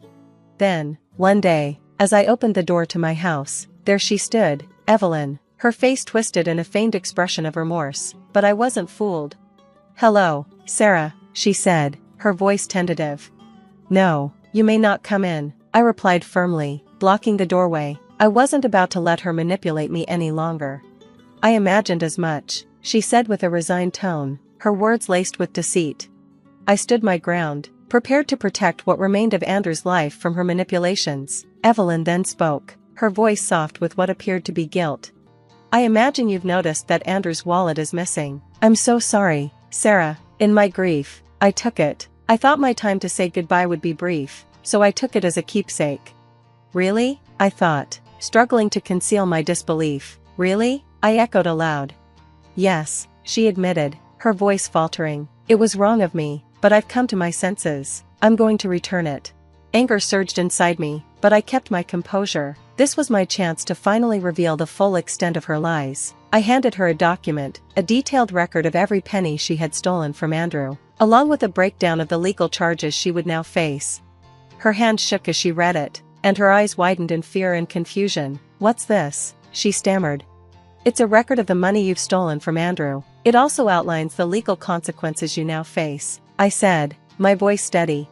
In an instant, her facade crumbled. She sank to the front porch, overwhelmed by the weight of her actions. Without hesitation, I called for an ambulance. When Evelyn regained consciousness in the sterile environment of a hospital room, handcuffed and facing the reality of her crimes, the truth hit her with full force. She screamed, demanding to be released, but I remained calm. I had no intention of letting her escape the consequences of what she had done. With the help of Gary, my trusted friend in law enforcement, I had gathered enough evidence to ensure that Evelyn would face the full weight of the law. We had calculated the likely amount of time she would spend behind bars, a fitting punishment for her despicable actions. Reflecting on the journey that had brought me here, I felt a mixture of relief and sadness. Justice was being served, but the road to this point had been fraught with pain and betrayal. Through it all, I had found a strength I never knew I had, fueled by the love and memories of Andrew. The thought that I had honored his memory by exposing Evelyn's treachery brought peace to my heart. Andrew's legacy had been safeguarded, and Evelyn would now face the consequences of her fraudulent actions. With this chapter closed, I could finally begin to move forward, free from the shadow of her deceit. It was a bittersweet victory. Andrew was gone, but his spirit could now rest, knowing that justice had prevailed. This journey had been painful, but it was also a reminder that no act of deceit goes unchecked, and that love, determination, and integrity can triumph even in the darkest of times. The truth had found its way to light, and with it, I had reclaimed my peace.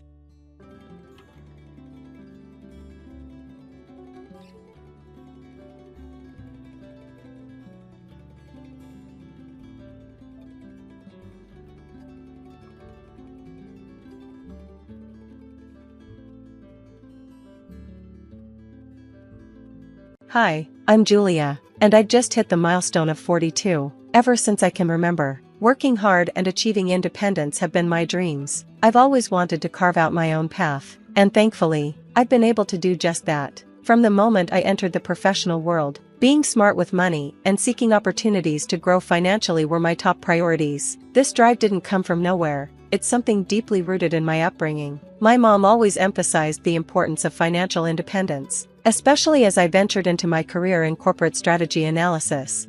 Meeting Albert, my husband, felt like a breath of fresh air. He's the kindest soul you could ever meet, but I can't say the same about my in-laws. Despite their coldness, with little love from my sister-in-law, brother-in-law, and mother-in-law, Albert and I got married. It's been 12 years now, and like any couple, we've had our ups and downs. Lately, though, I've sensed a chill between us, and I can't help but wonder if it's connected to some big news we received a few months ago.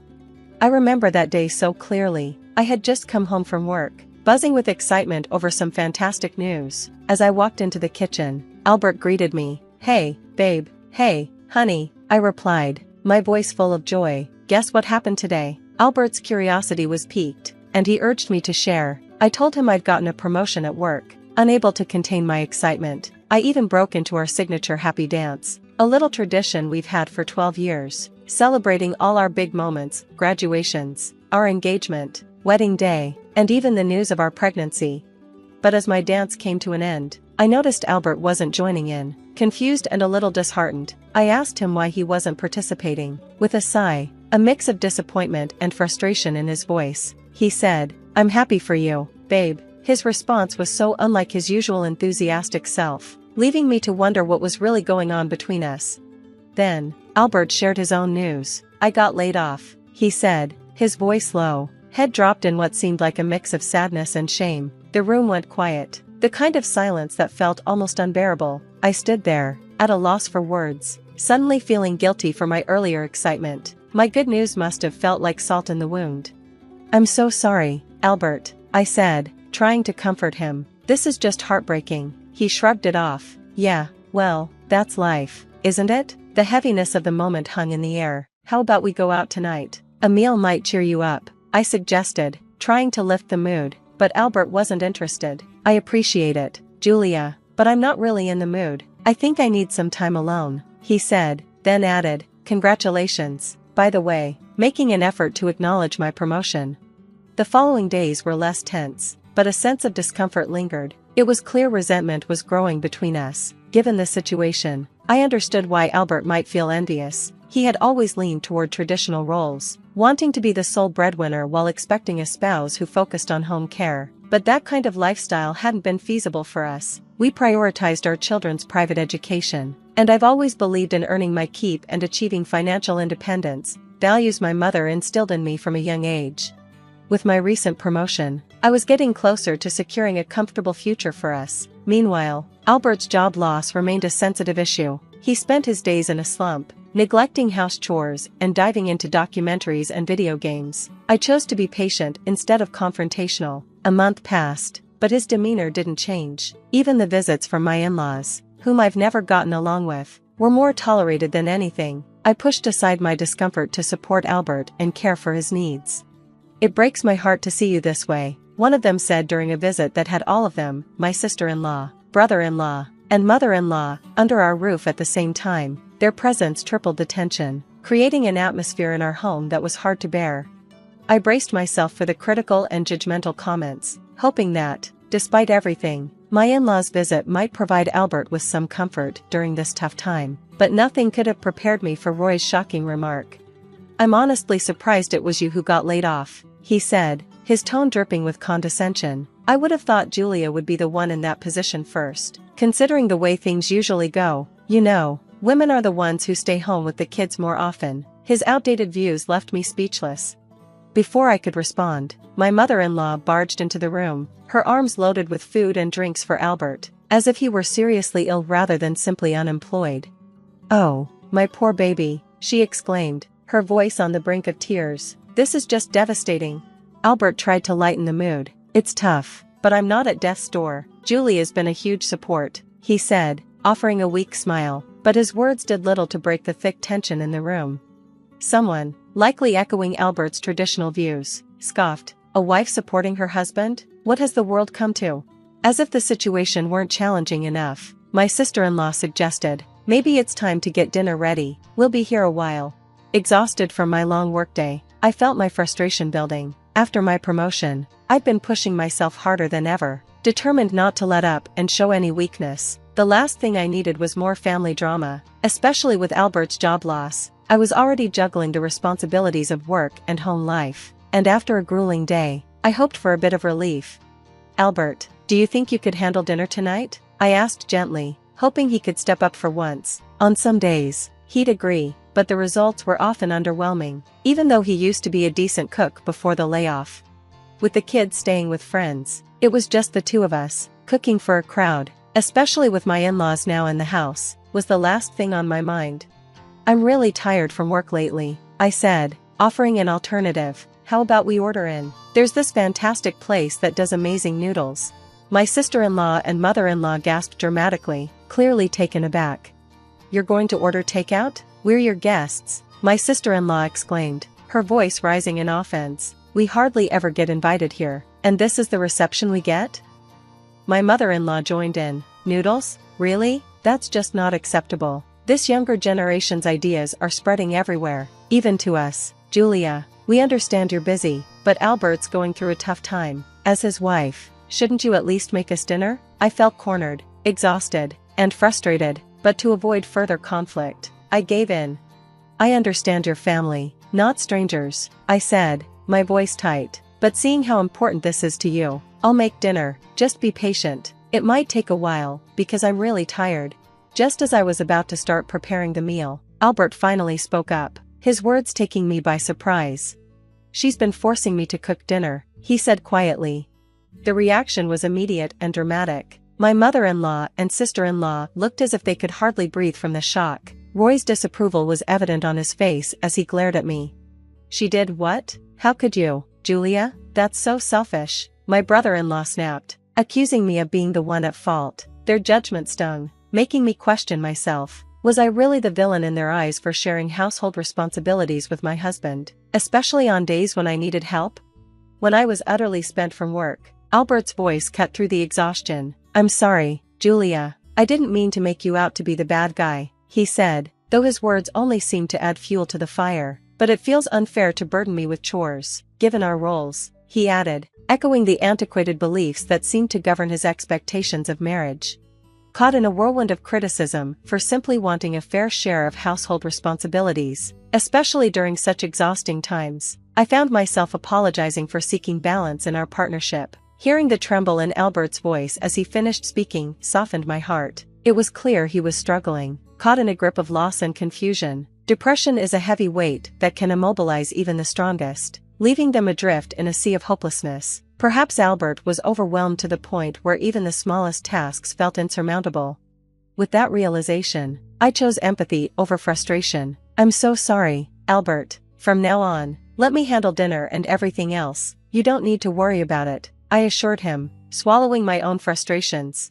In the kitchen, I prepared the meal, serving it once everything was ready. The dinner table buzzed with conversation among Albert, Abigail, Roy, and Brittany, but I was left in silence, my presence either unnoticed or ignored. The earlier argument had felt so one-sided, and it stung to realize that Albert, too, seemed to see me through the lens painted by my in-laws' accusations. Despite the hurt, I set aside my pride. From that day forward, I took on the cooking and cleaning, adding to my already mounting stress and fatigue.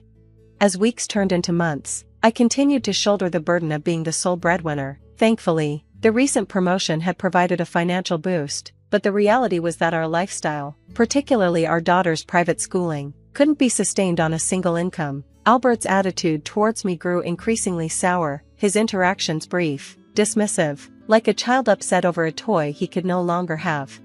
It was time for a difficult conversation. Albert, we need to talk about our financial situation. It's unsustainable to keep going like this on my salary alone. We have to think about the girls and their schooling, I ventured, my voice steady despite the weight on my shoulders. He shot back defensively, but you have a job now, you got that promotion, remember? You're making more money now. Yes, Albert, I'm aware, but we need to face reality. Our daughter's education is costly, and we can't ignore that, I replied, trying to keep the frustration from seeping into my tone. His defensive stance softened as he saw the tears welling in my eyes, the strain of everything we were juggling finally breaking through. I know, he said quietly. I'm sorry, Julia, it's just that this situation has me stressed. His tone finally acknowledged the weight of our predicament. For the first time in a while, the walls between us seemed to lower. We both understood that we had to navigate this together. The journey ahead would require both of us to face our struggles, emotionally and practically, for the sake of our family. Albert finally acknowledged the need for action. You're right, I'll start looking for work tomorrow, he said, his voice filled with newfound resolve. But I had a different solution in mind, one that wouldn't require him to search far and wide for employment. Thanks to my consistent networking and positive rapport with my new boss, I was in a position to offer him an opportunity that might just solve our financial woes without him needing to take on the weight of another job search. I found myself in a unique position to help Albert, despite our mutual preference for working at separate companies to maintain our individuality and keep our professional lives distinct from our personal relationship. However, desperate times called for unconventional measures. Actually, you might not need to look elsewhere, I proposed cautiously. I think I can secure a job for you at my workplace. Yes, I had taken the initiative to leverage my connections and goodwill to arrange a job opportunity for Albert at my company. Our decision to work together wasn't made lightly, considering how much we valued our independence, but, given our circumstances, it seemed like the most practical solution. Little did we know, this decision would set off a chain of events that would lead us into uncharted territory. Months into Albert's new role, he was thriving, showing remarkable progress at the company. Then, one evening, he came home with news that left me stunned. I've invited my mom, Abigail, and Roy over for dinner. I have some important news, he said, visibly excited. Following his request, I prepared dinner and welcomed our guests, eagerly anticipating the big reveal. During the meal, Albert announced his promotion, which was met with cheers and excitement from everyone. Despite my initial surprise at how quickly he had advanced, I couldn't help but feel joy for him and relief that he was emerging from his earlier despondency. But then, the celebration took an unexpected turn. Albert handed me a hotel key card, thinking it was a thoughtful gesture for a celebratory night away. I expressed my gratitude, imagining how much I needed a break. But then Albert's next words hit me like a slap. No, it's not a hotel room for us. It's a hotel room for you. I was left reeling. The situation was as bewildering as it was shocking, a twist I had never anticipated. It became clear that the dynamics of our relationship and professional lives were about to change in ways I hadn't expected. My confusion grew as I noticed that my in-laws seemed oddly satisfied with the situation, almost as if they had been plotting this moment. "What's happening here?" I managed to whisper, my voice barely audible.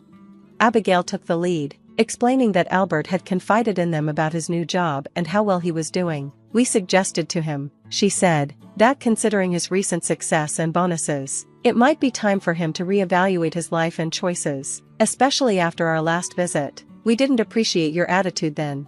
I was stunned. They were not just proposing, but insisting that Albert and I take a break from each other because they believed I was mistreating him. Now that he was financially independent, they thought it was time for him to make a fresh start, without me. The idea that my husband, my partner of 12 years, could entertain such a notion due to his family's malicious influence was nothing short of heart-wrenching.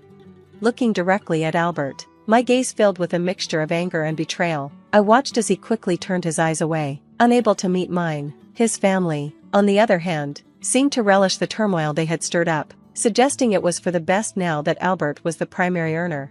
"So you're essentially kicking me out of our home?" I asked, incredulous. The response was cold and unyielding, steeped in the outdated belief that the man, as the head of the household, had the final say, regardless of our joint contributions. The injustice of it all ignited a fury within me I hadn't known I possessed. Without another word, I stood up, unable to contain the storm brewing inside me. I stormed off, packing only what I could carry, overwhelmed by a mix of sadness, anger, and disbelief. Seeking refuge at my best friend's house, I spent the night in tears, trying to make sense of how everything had spiraled so far down. But as the shock began to subside, a shift occurred within me. What had once been despair transformed into a fiery resolve. If they thought they could discard me so easily, they were mistaken. Determined to uncover the truth behind Albert's sudden financial success and the bonuses that had caught me off guard, I focused my energy on seeking justice, not out of vengeance, but to expose the lies and deceit that had been thrust upon me. The following morning, I called in sick, knowing that Albert would be at work. I used the time to return to our home and begin my search. It didn't take long to find evidence of his betrayal. In his office, I uncovered files and emails detailing Albert's embezzlement of company funds, a scheme involving our new boss. The evidence was damning. I saved everything to a USB drive, understanding the magnitude of what I had just discovered. Heart heavy, I packed more of my belongings, realizing that returning home was no longer an option. At my friend's house, I pieced together a detailed presentation of the evidence, preparing to expose the truth. The next day, I contacted HR and the company's higher-ups, requesting an urgent meeting. Keeping the details vague, I also informed Albert, under the guise of a fiscal planning emergency. When the meeting was set, I dressed carefully, knowing the weight of what was about to unfold. As I entered the conference room, I felt a mix of exhilaration and nerves. Albert and our boss arrived last, their faces betraying panic at the sight of the leadership team gathered. I took control, presenting the evidence of their embezzlement. The room shifted from curiosity to shock, then to outrage. Albert and the boss were visibly rattled. As the truth became undeniable, one executive even suggested jail time for their crimes. Throughout it all, Albert's glares burned with anger and betrayal. Despite his attempts to undermine me, I stood firm, driven by the need to expose the truth. This wasn't just about revenge, it was about justice. Albert, desperate and furious, shouted that I was lying and threatened to destroy me, even vowing divorce. His explosive reaction only further revealed the man he had become, driven by greed and desperation. As he attempted to storm out, security guards, whom I had stationed outside, blocked his path. The evidence was overwhelming, and the outcome was clear. Both Albert and our boss were dismissed and faced legal charges. Their departure was met with a media frenzy that I had orchestrated by tipping off journalists. The image of Albert, captured as he struggled to post bail, was a fitting testament to his actions and their consequences.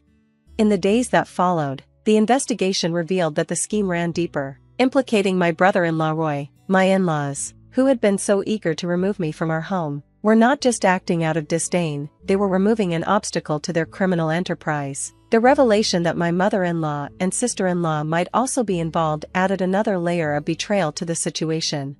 with Roy likely facing similar consequences. The full extent of their family's conspiracy came to light. Their collective downfall was harsh, but it was the necessary consequence of their actions. Meanwhile, I couldn't help but feel the panic that must be coursing through my mother-in-law and sister-in-law. They knew it was only a matter of time before their involvement was uncovered. Through all of this, I found myself grateful for uncovering the truth when I did, preventing even greater harm. My actions had not gone unnoticed. My company's leadership, recognizing my diligence and integrity, offered me a significant promotion, an acknowledgement of my hard work and resilience. I'll be stepping into my former boss's role next week, with a considerable pay increase and bonuses. Looking forward, I know the next step is divorce. Staying married to someone involved in criminal activities is simply not an option. With my stable financial situation and unblemished legal record, I'm confident custody of our children won't be a battle. The future ahead is bright, and I am genuinely excited for this new chapter. This marks a major turning point in my life, one where deceit is no longer part of my story. Actions have consequences, and in this case, it seems that everyone is finally facing their just rewards.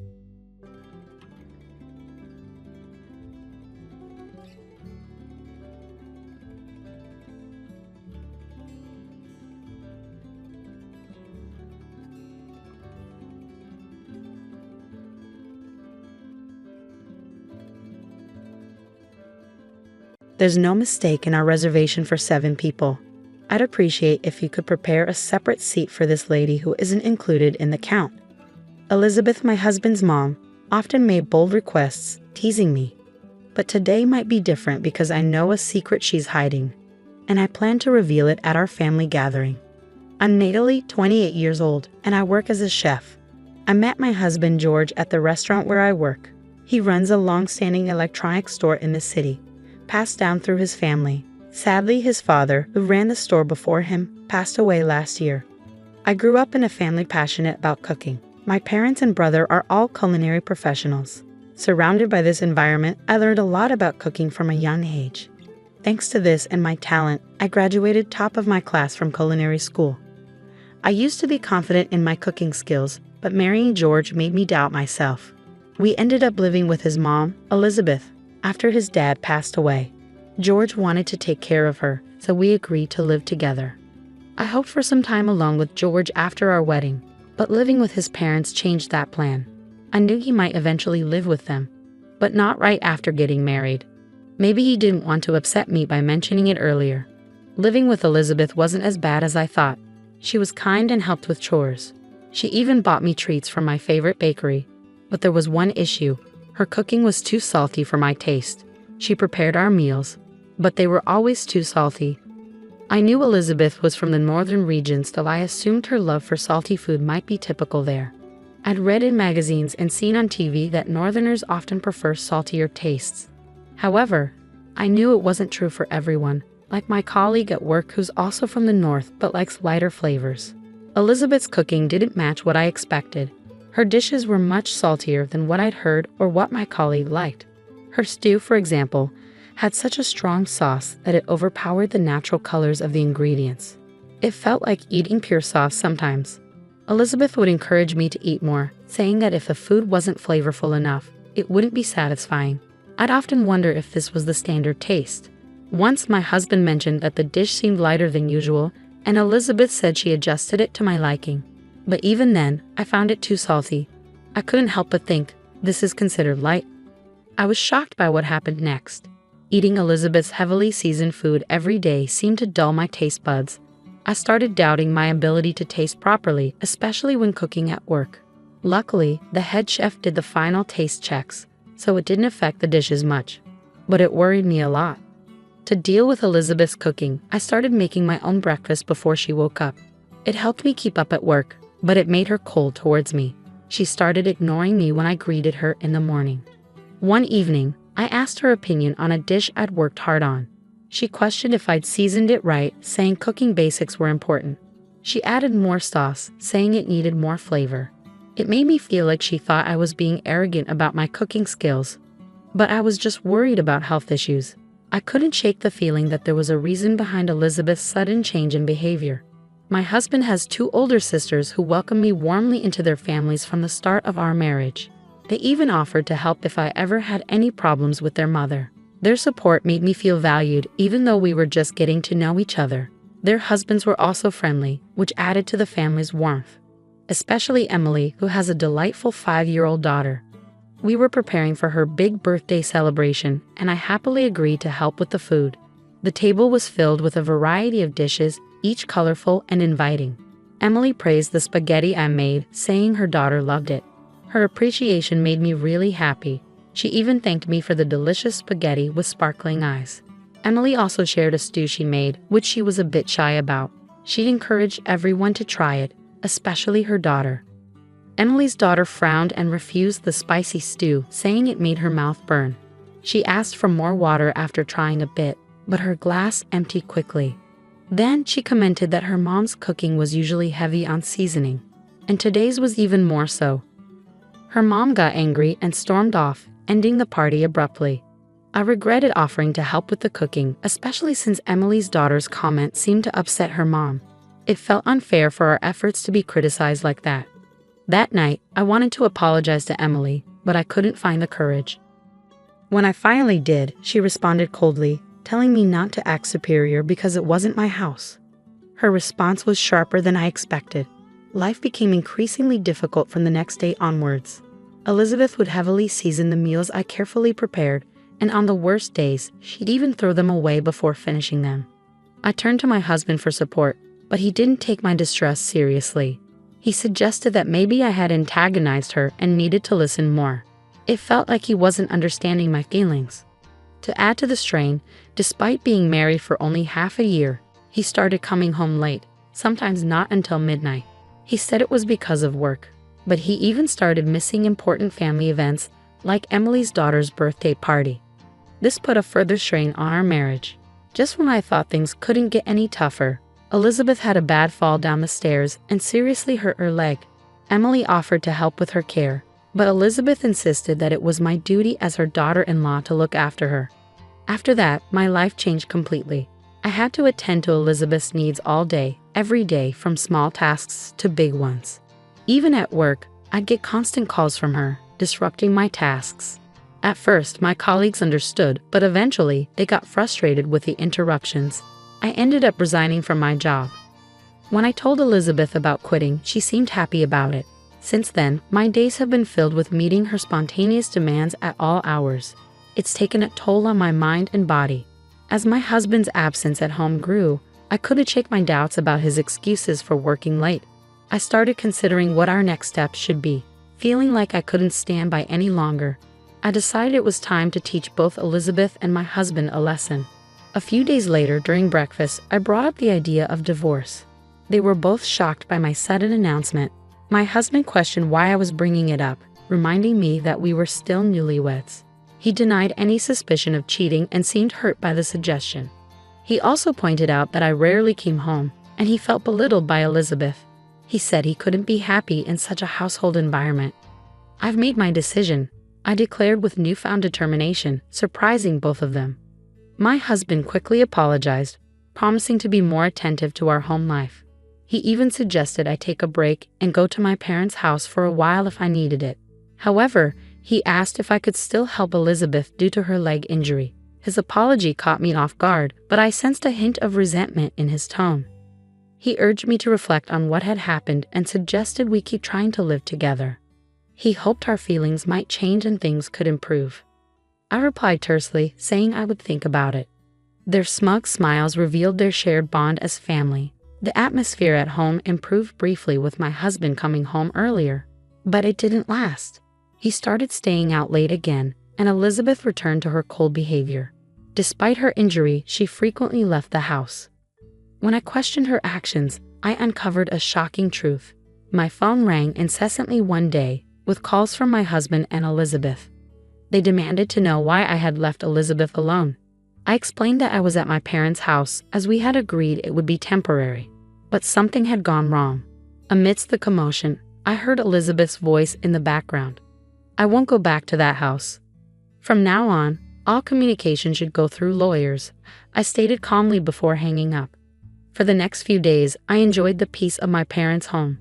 They cooked my favorite meals, and I felt grateful for each one. In return, I cooked for them, and when my mother praised my cooking, tears of happiness filled my eyes. During this peaceful time, I got an unexpected message from someone I didn't want to hear from, Elizabeth.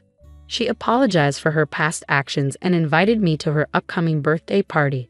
I didn't want to go, but the party was at a renowned restaurant, a rare luxury. I decided to attend and convey my intentions. Elizabeth was happier than I expected and shared the details. The day of the party arrived and the venue was an upscale restaurant near the station. It had become popular among food enthusiasts because of a new chef trained in France. His dishes were acclaimed as authentically French, earning rave reviews from gourmets in the city. Upon arriving at the main entrance of the restaurant, I observed George and Elizabeth awaiting my arrival with what appeared to be a smug expression. The attendees of the party included Emily, her husband, and her children, constituting a small gathering of 8 individuals. Notably, the topic of divorce had not been disclosed to the attendees at this juncture. Shortly thereafter, Elizabeth approached the restaurant staff and requested confirmation of the reservation, which was indicated for 7 individuals. She subsequently requested a separate seat for me, indicating an implicit acknowledgement of my presence. As we settled into our seats and began dining, Elizabeth's comment about the spaghetti tasting like mine warmed my heart. Then, George mentioned how the restaurant's dishes had improved since the new chef arrived, especially recommending a forthcoming meat dish. As we eagerly awaited the arrival of the anticipated meat dish, delicious-smelling plates kept arriving at Emily's table. However, George and Elizabeth hadn't received anything yet. Elizabeth's frustration became apparent as she loudly questioned why their food was taking so long, drawing glances from nearby diners. The waiter apologized, explaining that the chef was preparing something special for them, which was why it was taking longer. He asked for their patience a little longer.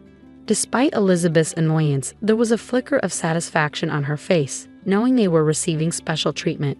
Soon, footsteps from the kitchen caught their attention. Their expressions froze in surprise as I emerged, dressed in a chef's hat and apron. "Natalie, why are you dressed like that?" Elizabeth questioned, while Emily and her husband seemed to enjoy the surprise. I smiled gently and placed the specially arranged dishes before them. "I've prepared a special menu just for the 2 of you," I announced as I placed the dishes before Elizabeth and George. Elizabeth's plate held a beautiful black lump adorned with a rich sauce, which I further enhanced with a topping.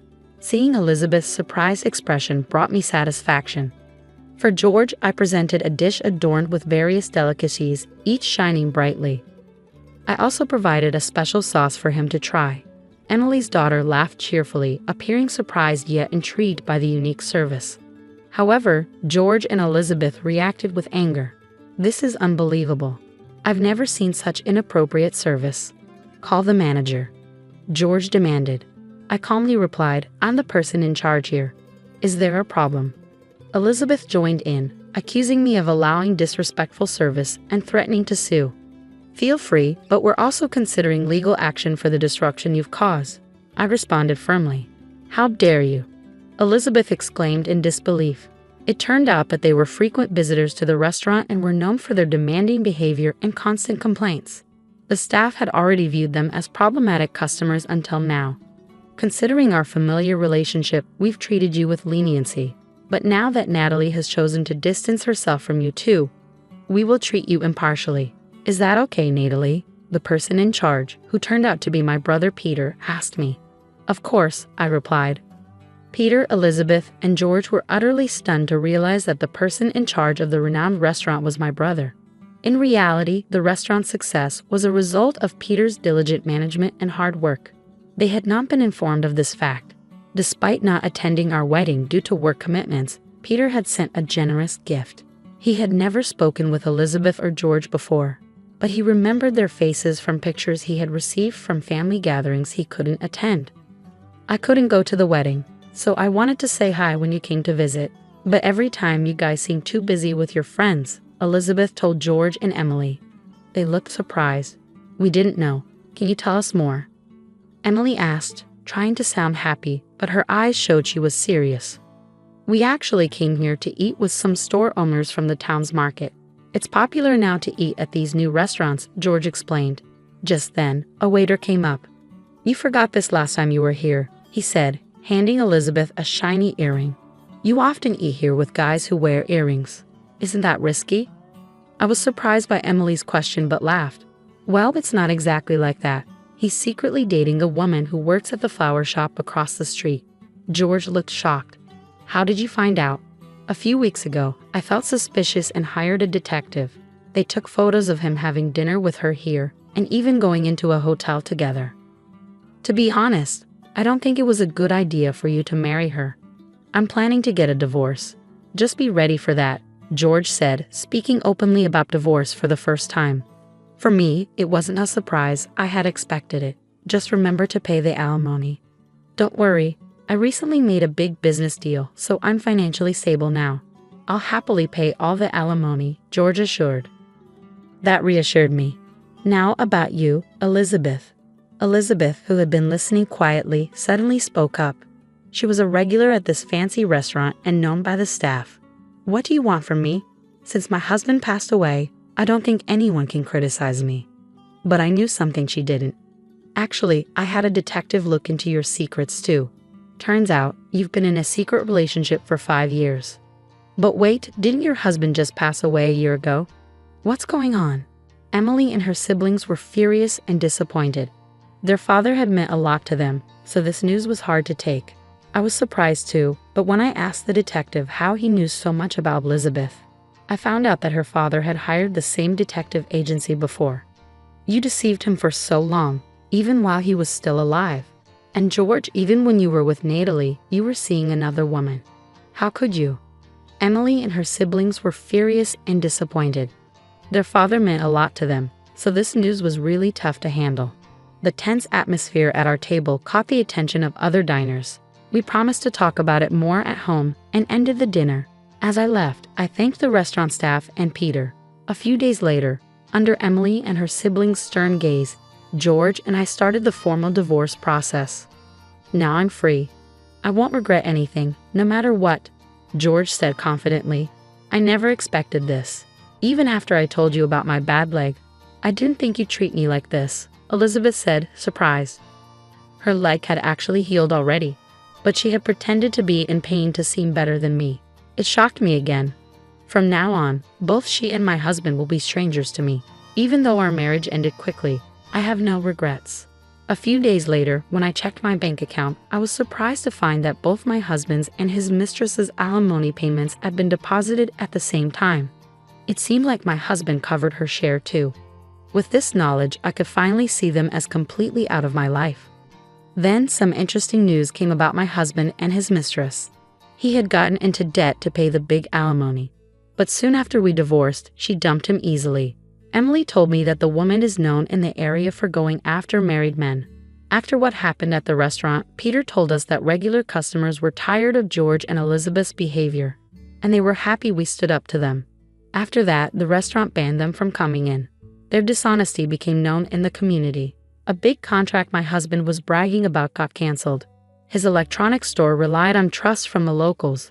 But now that trust is gone, running it will be hard. Elizabeth's life got tough too. She was left by her longtime lover, and medical tests showed her unhealthy lifestyle was hurting her health. Her health problems were her own doing, so she didn't get much sympathy. Luckily, I got to go back to the Western-style restaurant where I used to work. Even though they knew about my past, the staff and bosses welcomed me warmly.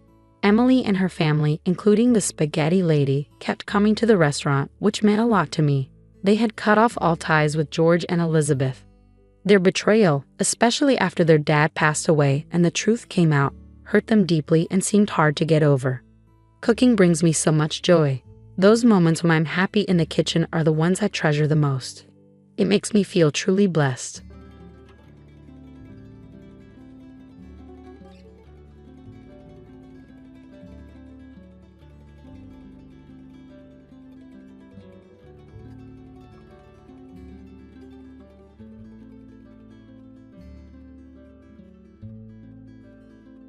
"Since I'm getting remarried, you'll need to move out. The $55,000 loan will be covered by my new partner," he said, his voice dripping with irony. Years of painstakingly working to pay off that loan left me stunned by his audacity to shift the burden onto his new wife. Then, I guess the $5,000 monthly payments will be your responsibility now, I replied, making clear the true amount I had been shouldering all along. Sign the divorce papers without delay, I continued, and just leave. Whatever comes next, even if it's hell, doesn't matter to me anymore. I'm Meg Smith, a 41-year-old housewife who works part-time. My husband Mike is 3 years older than me, and we've been married for 10 years. We first met while working at the same company. Back then, I was deeply engrossed in my career and had little interest in marriage or romance. However, after turning 30, a colleague who was contemplating going independent persuaded me to switch jobs. Just as I was starting to settle into my new role, Mike, a senior colleague from my old company, confessed his love for me. From the start, my relationship with Mike, who was in his mid-30s, was viewed through the lens of marriage. However, 2 years later, we tied the knot, largely due to pressure from those around us. My in-laws were incredibly supportive, treating me like their own daughter, which allowed me to continue working without concerns. A year after our marriage, we built a house that reflected our dreams and desires. Although it was a significant investment, we secured a loan with a manageable repayment plan. This major purchase solidified our commitment to supporting each other. For the first 2 years, we lived as a typical working couple. However, in our 3rd year of marriage, as we began contemplating starting a family, Mike dropped the bombshell that he wanted to leave his job to start his own business. He had always dreamed of launching his business before turning 40 and had been quietly building his network and saving money. While the future of his venture was uncertain, his resolve was unwavering. By the time I discovered his plans, he had already resigned from his job. I felt disheartened by the lack of communication between us, especially since he seemed to assume that my income alone would cover our needs. Shortly after Mike launched his business, my father-in-law fell ill and was hospitalized. It became clear that returning to his previous lifestyle was no longer feasible, and his home would need extensive renovations for his post-discharge needs. Although my in-laws insisted they could manage on their own, Mike decided that our family would cover all the expenses. I wanted to support my in-laws as much as possible, so I agreed to help, but covering the entire cost was a different story. Our household expenses surged, and I was left bewildered. Our income simply couldn't sustain such a large financial burden. Mike's business was struggling, with frequent contract cancellations and few new opportunities. His income had dwindled to nearly nothing, and I was left to handle all living expenses and loan payments with my salary. Despite being nearly unemployed, Mike remained indifferent to our financial strain, dismissing my concerns and treating the situation as if it were someone else's problem. Our credit card bills began to soar as Mike frequently went out drinking, claiming it was for client relations. Faced with the possibility of spending our lives just paying off loans, I suggested we either sell the house or shut down the struggling business. Mike dismissed my proposals, insisting, "We're not on the brink of ruin. This is a time to endure." The only reason we were managing it all was because of my salary, and I was the one bearing the brunt of our financial strain. Mike couldn't grasp this reality. Eventually, I felt it was pointless to discuss anything with him as long as payments were made on time. As the situation dragged on, our daily conversations dwindled. I knew Mike was spending time with other women under the guise of work, but I had become indifferent to him. One day, after returning from work, Mike finally spoke to me after a long silence. With a smirk, he waved a piece of paper in front of me and said, "I've decided to divorce you. Please sign here." I took a deep breath and responded calmly, accepting both his words and the divorce papers. It was likely because I had been contemplating proposing a divorce myself if he hadn't acted first. "Can we wait a moment? I just got home. Let's discuss this in the living room," I suggested. "I thought you wanted to talk, but now you're rushing me," he asked, his tone irritated. "I don't need any unnecessary conversation, just get it over with," he snapped back. Deliberately took my time moving to the living room, sensing Mike's growing impatience. I resented how everything was unfolding on his terms and decided to prolong the moment a bit longer. Regardless, the decision to divorce was made. The days we had spent together in the house we built with so much care were coming to an end. I wanted to savor these final moments at my own pace. As I settled on the sofa, I picked up the divorce papers once more. They seemed flimsy compared to the marriage registration we had signed a decade ago, possibly reflecting my current state of mind. "How long are you going to just stare at them?" Mike asked, his tone edged with irritation. I have a question. What are your plans after the divorce? What do you mean? What am I going to do? Are you saying you're having second thoughts about the divorce? I'm going through with the divorce, but can we at least have a brief conversation before it's finalized? I'm planning to remarry, after all. Remarrying, huh? So there's someone else. She must be young, attractive, and financially successful, unlike me, an old lady who didn't even have children with you. So you're planning to take advantage of her next. Take advantage of her? What do you think of me? I'm simply laying out the facts. I've always handled the finances and you never had to worry about payments. Yet you act so superior. I can lead a better life without someone like you. The divorce is actually a favor for me. Sure. I'll brush off your bitter remarks as the ramblings of someone who's lost. Maybe I should have said more. Keep talking. The divorce is final, and I won't have to see your face much longer. So please move out by the end of the week. I'm leaving today. I can't stand hearing your voice any longer. By the way, does your new girlfriend know about the loans you're carrying? Of course she does. She's agreed to contribute $500 a month for living here. It's no big deal for her. She won't struggle with the loan payments like you did. Understood. After signing the divorce papers, I decided to leave with my belongings already packed. I'll leave the remaining furniture behind as part of the asset division. Dispose of it if you don't need it. Just go. And best wishes to your new girlfriend. Handling a $5,000 monthly loan payment will be challenging, but good luck. By the way, I've left a note detailing the loan information for her. With a smile, I handed Mike the note, got into my car, and drove away from my former home. I headed straight to City Hall to submit the divorce papers. I hadn't felt this relieved in a long time and thought I should have divorced sooner without worrying about him managing the loan payments.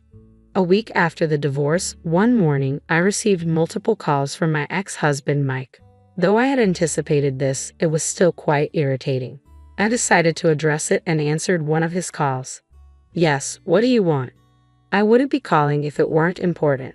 That's quite rude, but is it true about the $5,000? I have no reason to lie.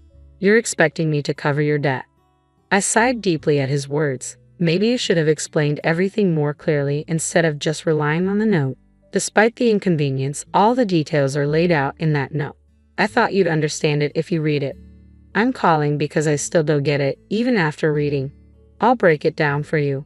Besides the mortgage on the house, there are the renovation costs for your parents' home that you chose, the personal loan for your father's medical expenses, the business loan for your venture, and the credit card debt you accrued, all under your name. If there were only a mortgage, I could have managed that, but there's much more. If you have doubts, you can verify it. I helped because I was your wife, but now that we're not, it's no longer my concern. I told you when I left that there's a monthly payment of $5,000. You must think this is a joke. You spent money like it was nothing. Did you ever consider these payments? Well, you'll have to deal with it with your new girlfriend. That's why you divorced me, right? Actually, she broke up with me. She said $5,000 a month is too much. I figured as much. It's understandable. Even someone with a high income would rarely agree to take on a $5,000 monthly payment for debts they didn't incur. No one wants to pay 10 times the value of a house over many years. Did you really earn that much after changing jobs? Yes, my salary increased fivefold after changing jobs, but all that income went straight to repayments. I didn't realize you were making so much. I wouldn't have suggested divorce if I had known. It's not that you didn't know, you just weren't interested. After I switched jobs, you never asked about my work or my salary. You should have brought it up yourself. You never discussed your income either, even when we worked together. You barely communicated. Once you went independent and had little to no income, yet continued to spend recklessly, I figured it was pointless to bring it up. Let's start over. Come back. I refuse. I've finally achieved my freedom. Then what about the payments? $5,000 a month is unmanageable. Sell the house and use your income to pay off the remaining debt. You might be able to handle it if you adjust the repayment plan. Why not continue with the payments? I have no involvement with you anymore. I'm not interested in a stranger's debts. You're incredibly cold. Don't you have any empathy? I may seem cold, but I've been making substantial payments for over 6 years. Part of it was out of love for you, and part of it was because I felt obligated to your parents. If you wanted to come back, it might have been different. But you chose the divorce on your own. Technically, I have the right to sell the house, divide the assets, and even claim alimony for adultery. But I wanted to sever ties with you before dealing with that. I'm done with someone who turns their own money into a facade of wealth and squanders everything. I'm exhausted from covering your reckless debts. My life is my own now. Don't involve me in it any further. With that, I ended the call. Mike ceased to interfere in my life after that. The relief I felt when everything was finally settled was immense. Later, I learned that Mike had to give up his job and the house and create a new repayment plan for the loans. Returning to his previous job under the scrutiny of others must have been uncomfortable. Despite this, he would continue to be burdened by loan payments. I'd also heard that his parents decided to sell their house and move to a retirement home. It saddened me to think they wouldn't have faced such a choice if we hadn't divorced. I assisted with their move and contributed financially to their entry fees as a way to repay the kindness they had shown me. I hope they can now enjoy a peaceful life without the strain of $5,000 monthly payments. I can live comfortably by being naturally frugal, and my savings have steadily increased. I'm also looking into investing to secure my financial future. Currently, I'm moving forward with a new partner I met after my divorce, and I'm enjoying fulfilling days both professionally and personally.